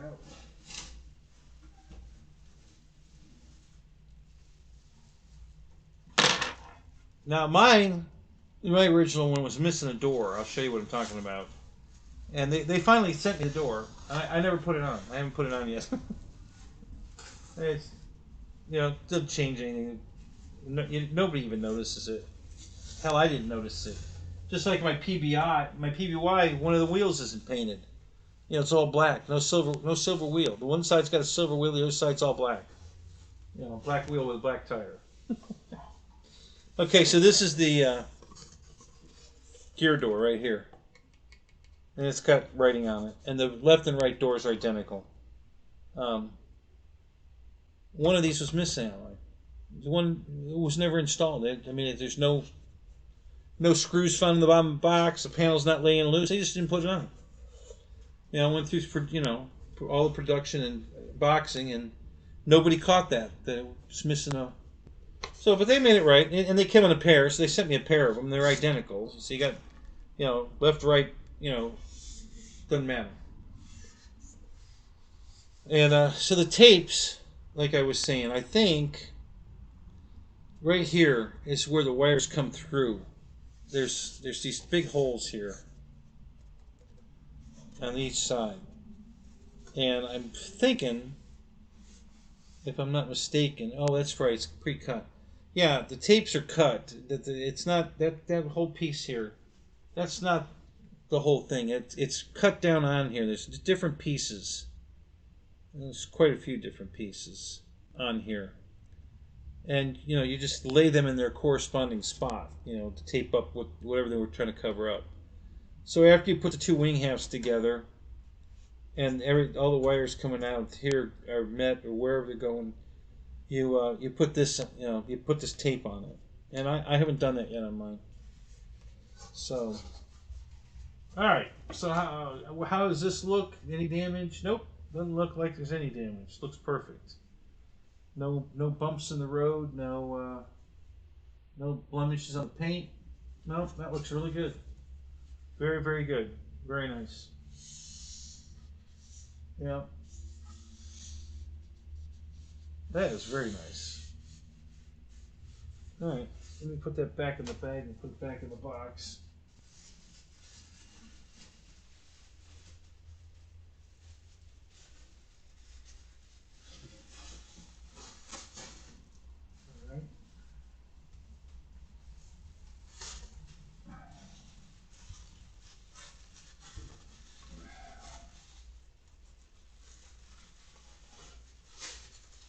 Okay. So this goes in this way.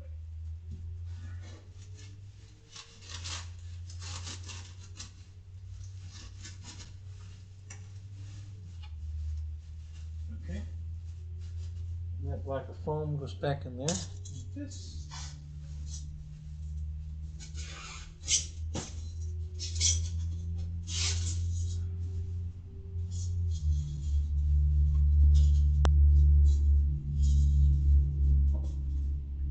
Okay, just like that. All right, let's do the other side.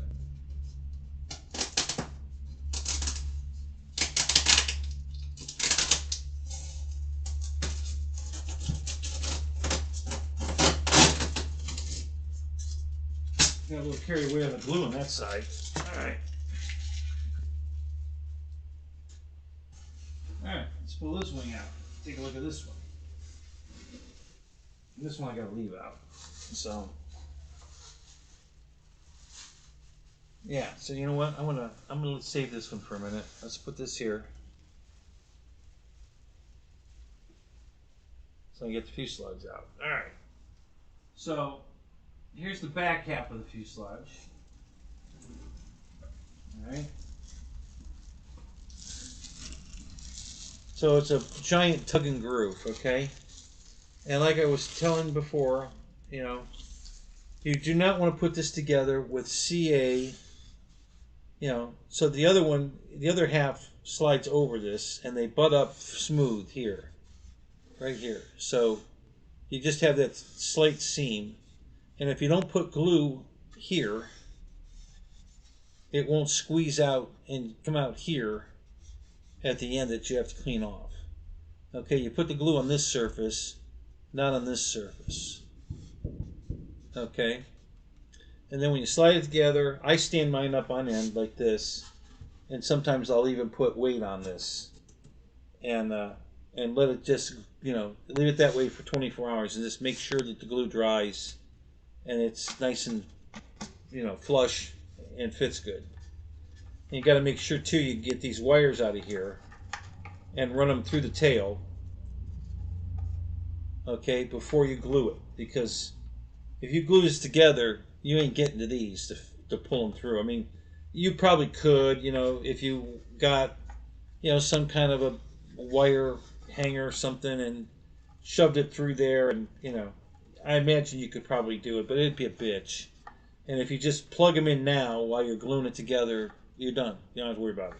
So I highly recommend that. Make sure you do that. Okay. This is all paint. There's no stickers. This emblem here is paint. It's not a sticker. This is not a sticker. It's a real vent. Same thing here. You know, but this is painted. It's not a sticker. Okay. So, you know, I think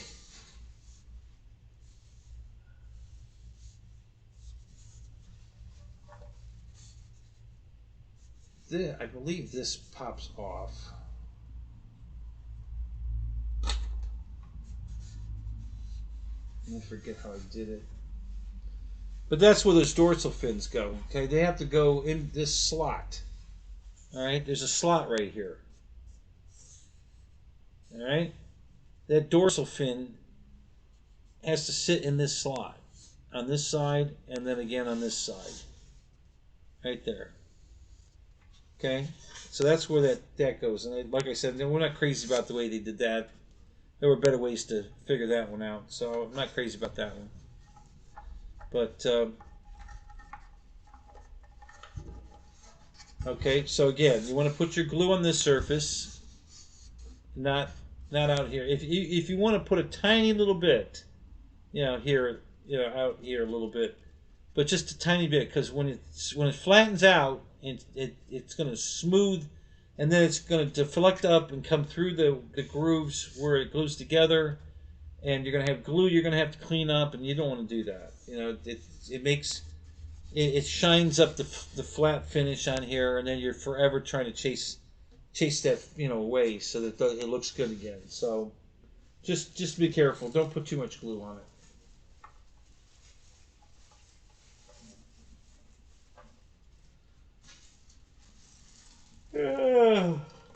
Okay. All right. 2 more pieces.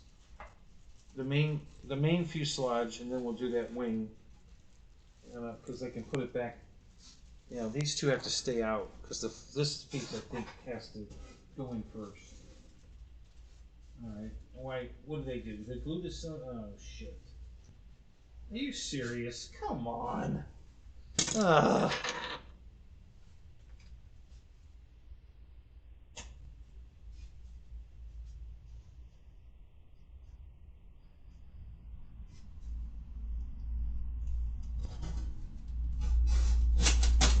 Okay.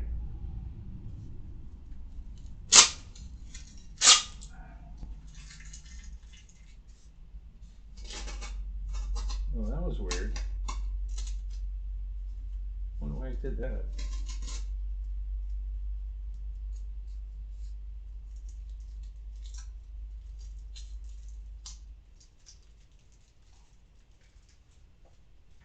Okay. So here's the coup de grace. Here's the best part of this airplane right here. And this is really detailed. This is such a beautiful. Boy, that is heavy. Holy crap! Oh wow. See, the motor's already in it. Everything, you know, this is ready to just bolt the prop on it and go.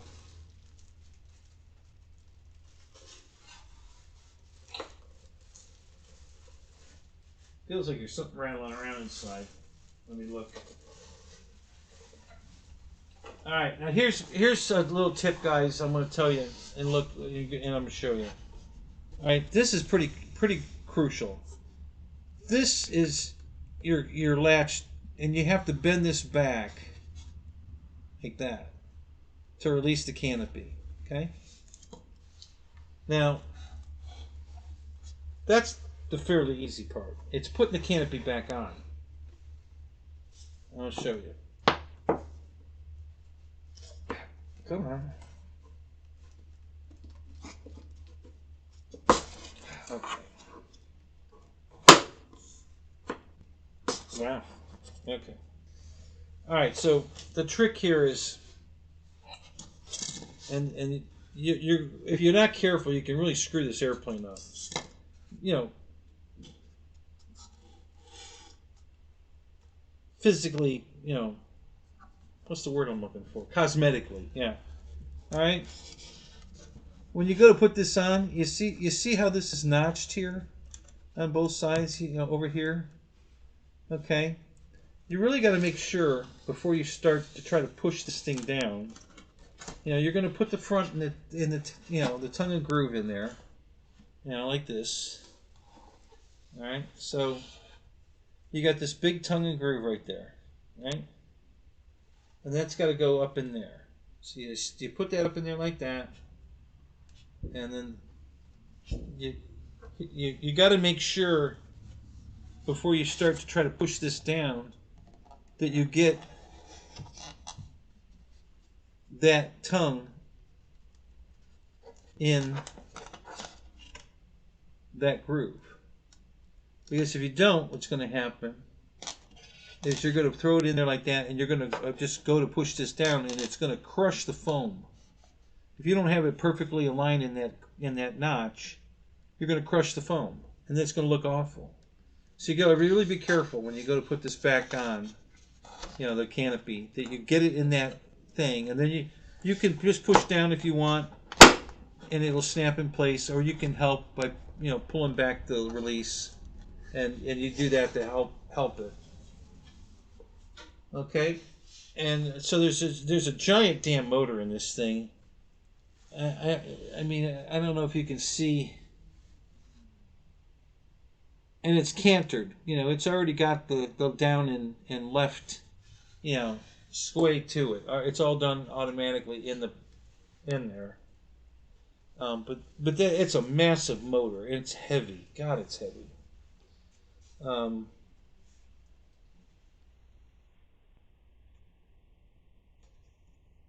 These exhaust ducts here for the fake exhaust. Okay. They feel like metal.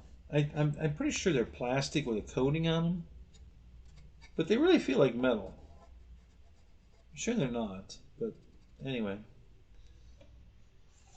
Okay, so here's the nose gear. Where's the wedge? What are we talking about here? Where's this damn wedge that keeps you from tearing up the nose wheel? I don't see anything.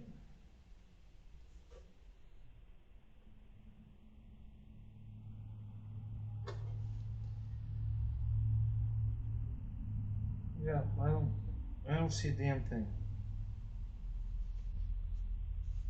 Some newfangled wedge. It's already installed. I don't see it. I don't know what they're talking about. I really don't.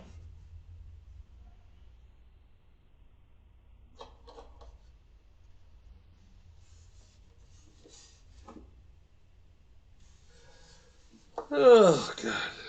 All right. So that's going to do it right there for the unboxing. You got co-pilot and, pilot, weapons officer, whatever you want to call it in there. And you can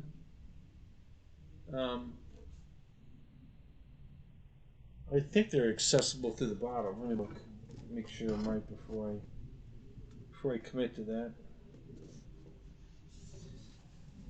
Pretty sure it is, but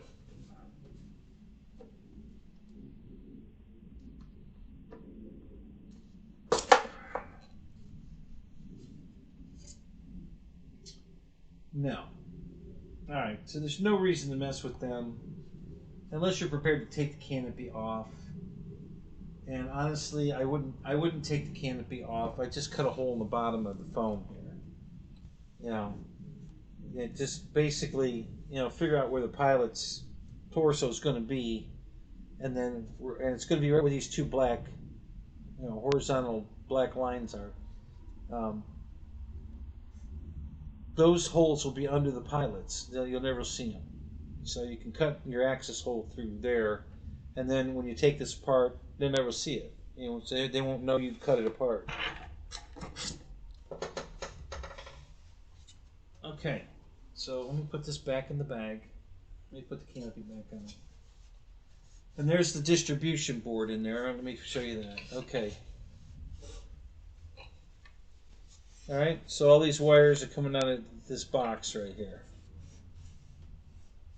All right here. All this, that's an aura. That's the stabilizer. Okay, and all these planes come with it.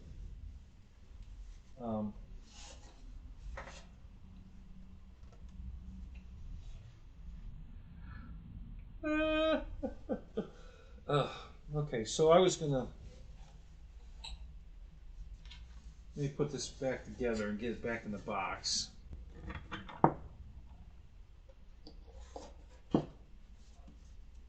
See how easy it is to get that and miss. I missed where it goes in it. If I pushed any harder, I would have started crinkling the paint job and it would make a mess. So you got to be very careful that you get that over and in that groove, and then you just push it down.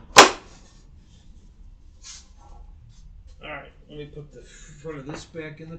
Oh, we got to put the bag. Where's the bag at? Oh, here it is. Okay, let's put this back in the bag.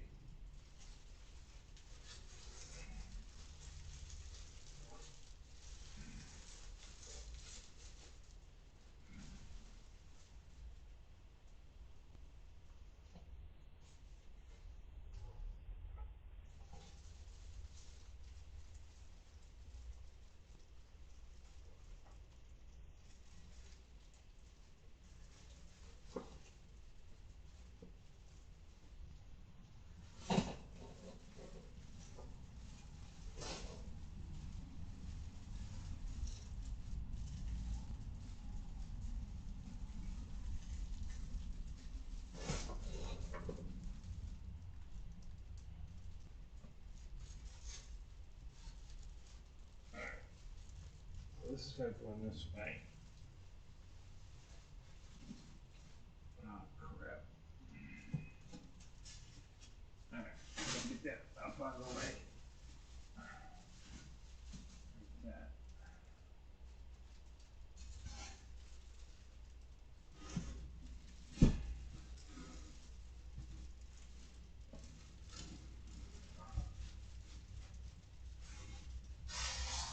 Alright, let's get that back down in there.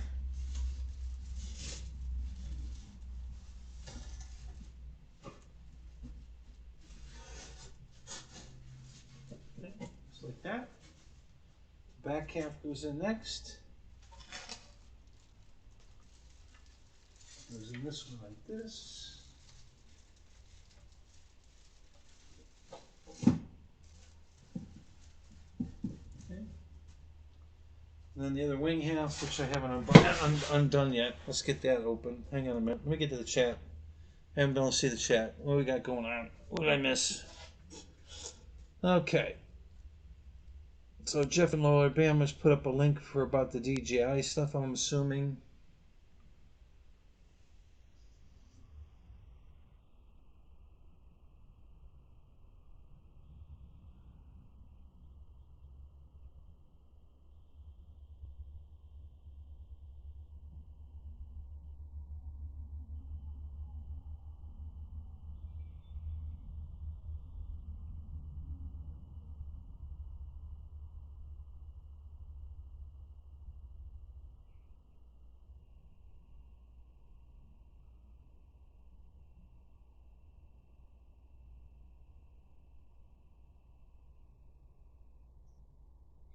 Yeah, wigs. Yeah.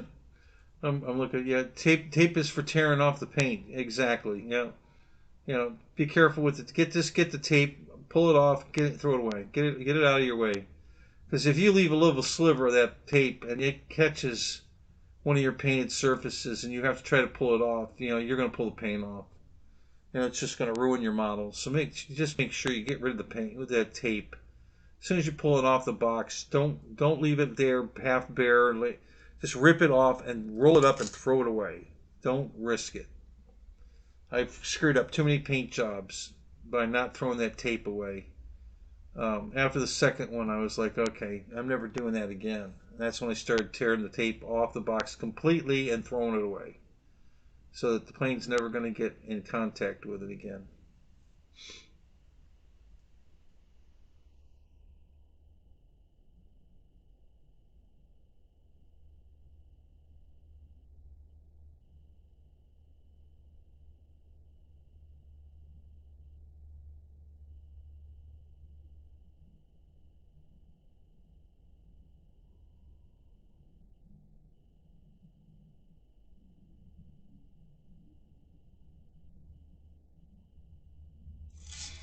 All right. Trying to beat Brian Phillips' record? Who, me? Oh no. Fuck, I'm not taking that much time. You gotta remember, we talked about a lot of stuff before I started unboxing this plane. I've only been working on unboxing this plane for what, an hour? Because it was after 11 when I came out from going to the bathroom. Yeah.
All right.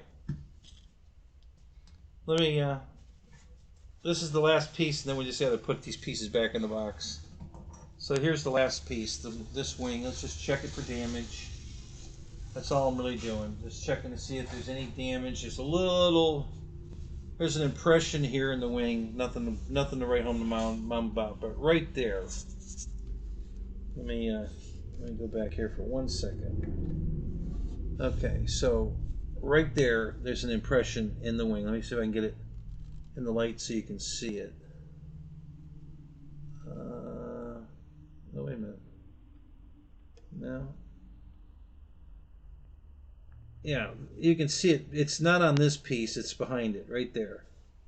There's a little dent. It's kind of showing up right there. You see, it's a circle. You can see that little impression. So it looks like somebody's fingerprint pushed too hard right there. Maybe he squeezed it, and left a fingerprint. Not a big deal. Just you know, this stuff is so perfect. The only way you're gonna show any damage is to nitpick it. You know, and that's why I am nitpicking it, just to show you the damage, and how good these things come out of the box. I mean, they're almost perfect almost every time now. I mean, everybody's got this down to a science. You know. Now you still have workers that don't give a crap. You know, like the guy that broke my F7F when he put it in the box, because there's no way he didn't know he broke that when he put it in the box. That's not possible. He had to have known he broke it, you know. But he didn't care. He threw it in the box anyway, so he would get credit, because they're piecework. You know, the more pieces they paint, build, pack, whatever, the more they get paid. So he wasn't going to stop his line of work and slow things down just to go tell somebody, hey, you know, this is wrong. You got it should be the other way or whatever. And you know, so yeah, that's the big problem with today's and these builds. Now what's going on here? It's got tape on it. Why has this got tape on it? I'm gonna go this way. I don't want to tear this up. Let's put it in this way and see if that helps. Yep, that did it. Okay. Alright, so we put that back in the bag. Put this bag back in the plane, in the box. Like this. And we'll put that down in there like that. Okay. And this is what holds this in place.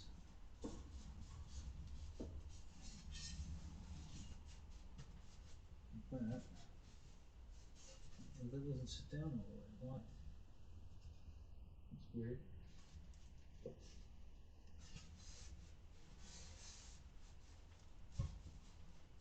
Wow. Okay. All right, and then yeah, let me just put this stuff back in the box.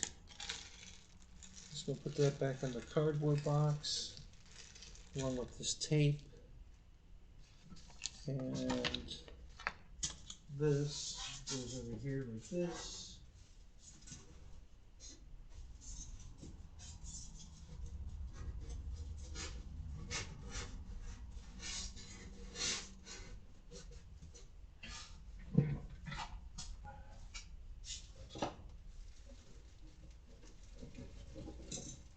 All right.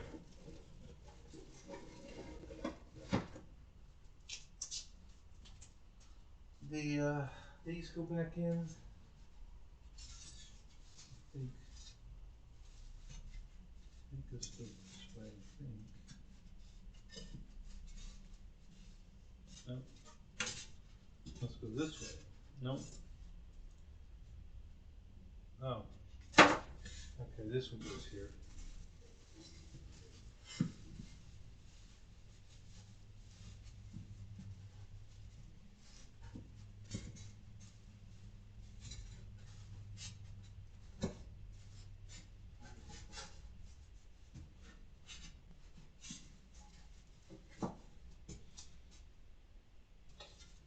I know I have that in the right way.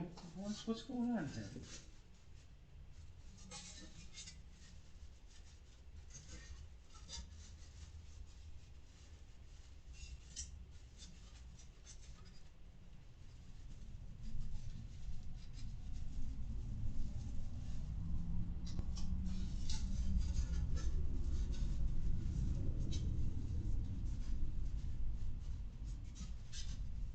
Alright, well, I'm not gonna worry about that. Not right now. Alright, so let's just put these pieces in here real quick. Just gonna set that there. Actually, that was in the. Yeah, I'm gonna leave it out of the box. Leave it there. I'll put this here. And this goes on top. Right here. And we'll just. For tonight, that's going to do. All right, that's going to do it, guys, for the unboxing. We're done. So no damage. We're good. Everything's good. That's important. No damage. So I'm glad.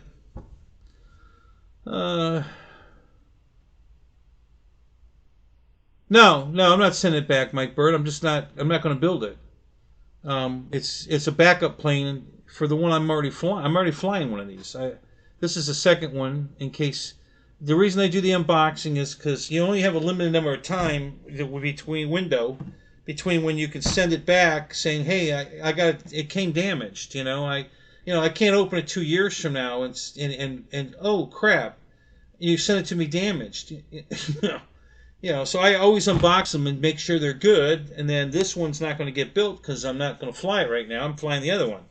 So I'm going to put it back in the box. And then one day if I, break the other one or whatever, then I'll unbox it and build it. But I'm not going to build it right now because I don't need it. I've got a flying one right now. It's in perfect condition, so I don't need to build it. Just did the unboxing on camera so that if there was a problem, I could send it back. I could call China Hobby Line and say, "Hey, you sent me a broken airplane. Here's the video. Watch it." And then they'll watch it and say, "Okay, okay, we'll send you another one. We'll replace that piece, whatever." So that's why I suggest you guys, even if you're not going to put it on, you don't have to worry about putting it on the air or anything. Just videotape it. And then if you get done and it's nothing wrong with it, you delete the tape. Delete the video. But if it happens to have a problem, now you got something to show whoever you bought the plane from. Hey, this came damaged. Here's the proof. Here's the video. So that's why I do it. So, and I know how much you guys like watching paint dry in my pop balancing sessions. So I figured you'd enjoy the unboxing, the unboxing and reboxing.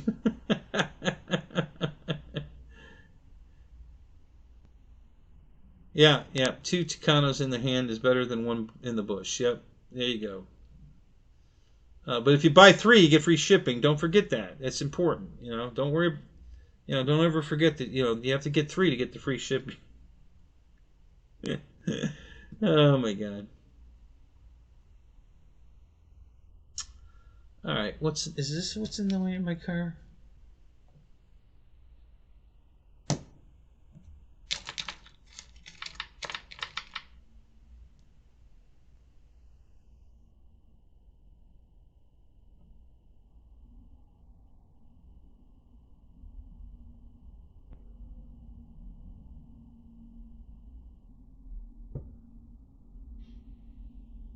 Okay. All right. How many of you still here? Where are we at? I have to scroll my stupid screen to look. Both screens. This is such a pain in the butt.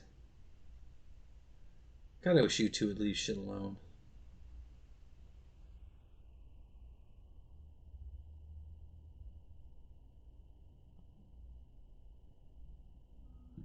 Yeah. So it looks like Mike Bird, Philip, Jeff, and Laura, Alabama, Nick are still here talking. Anybody else? Did I miss anybody? Are we all still chatting away? Is that who's still here?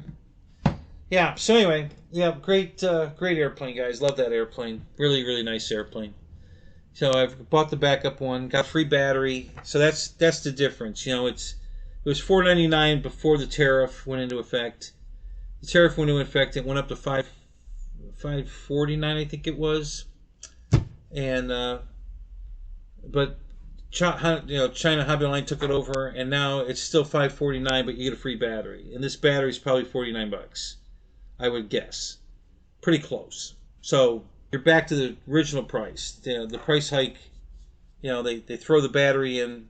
Who can't use a battery, right? So I think that's a pretty good deal. That was close enough for me. To buy that airplane at that price point is unheard of. It's a really, really good flying airplane for that price point. It's just really crazy.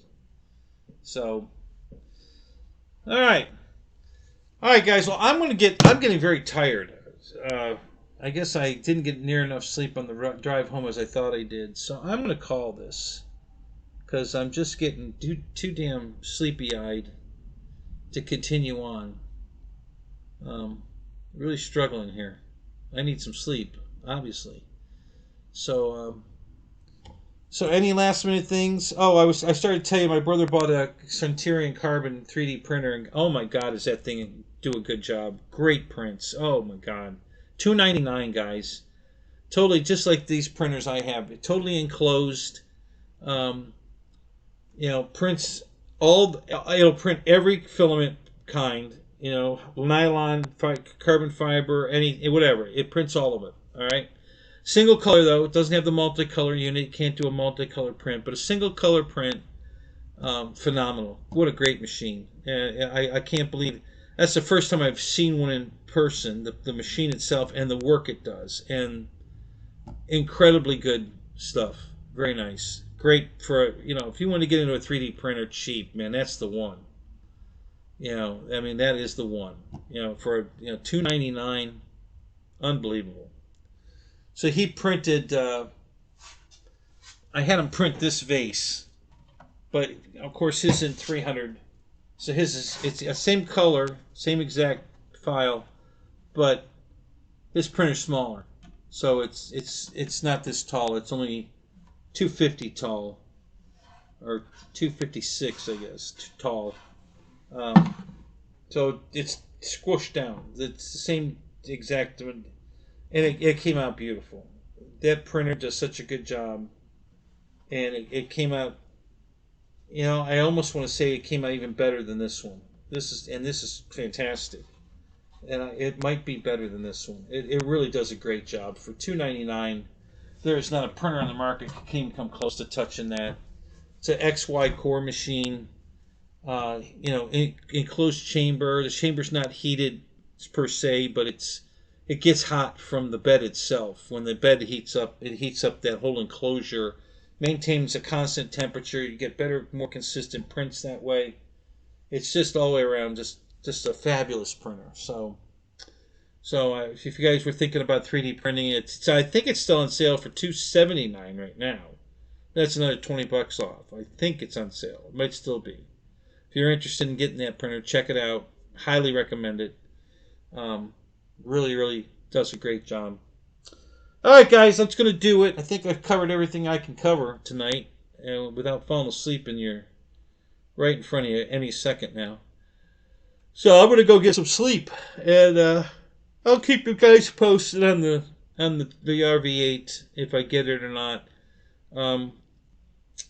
Unless there's a couple of flaws in the pictures I saw, I wanted to verify are those actually there or not.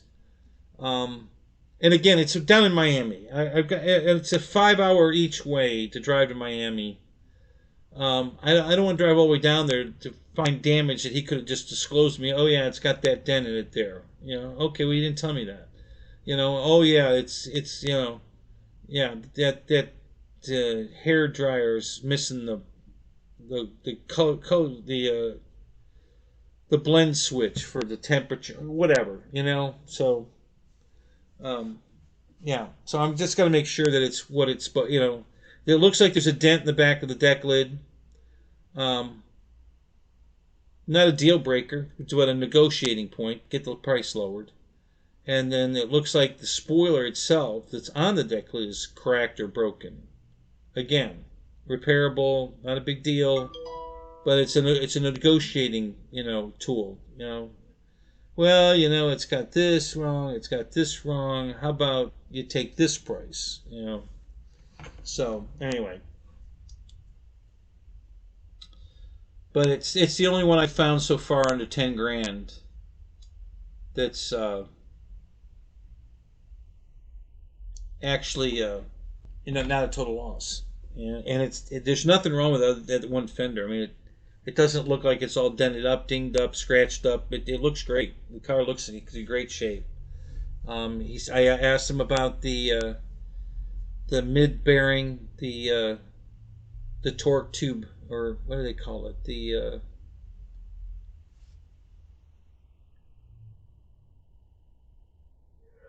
It's a center.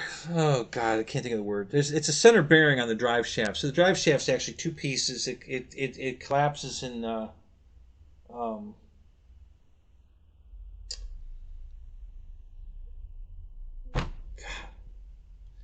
it goes in and out to adjust itself to the both ends, and the center of it is supported by a carrier bearing, the center carrier. And he says that's fine. It doesn't need replaced. It's only got,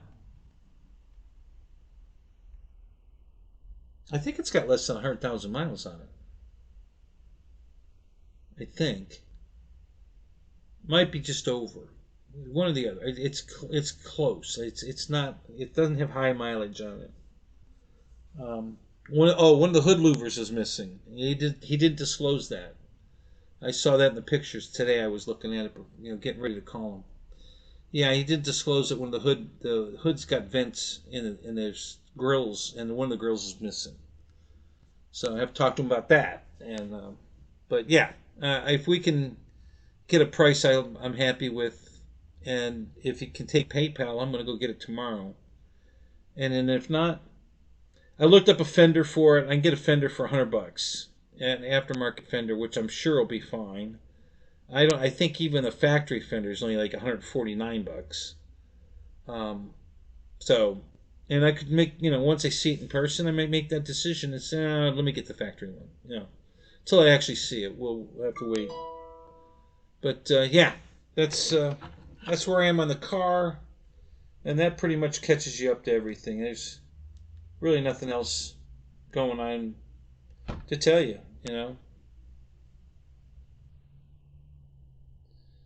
Watch this. Tell me what you think is wrong with the thing. What's wrong with this thing? Like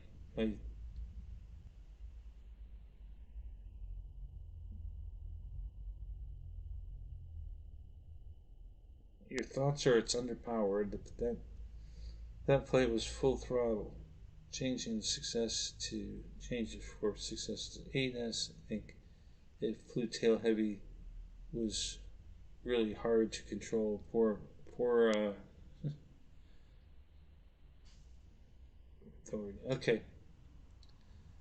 All right, Roy. Yep. Thank you. I'll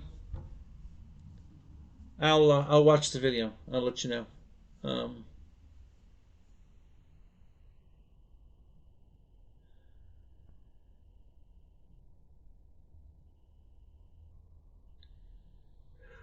Yeah, they call it a wing in Britain. A fender's a wing. The trunk is the boot.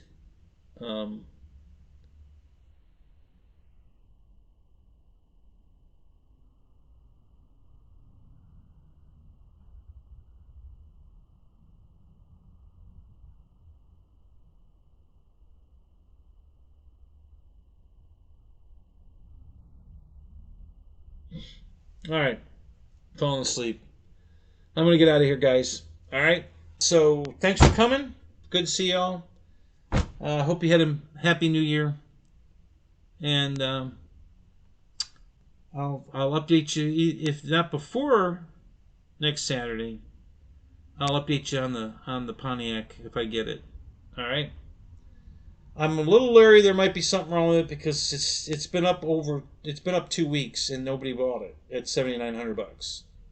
That makes me a little suspicious. But I'll let you know. All right.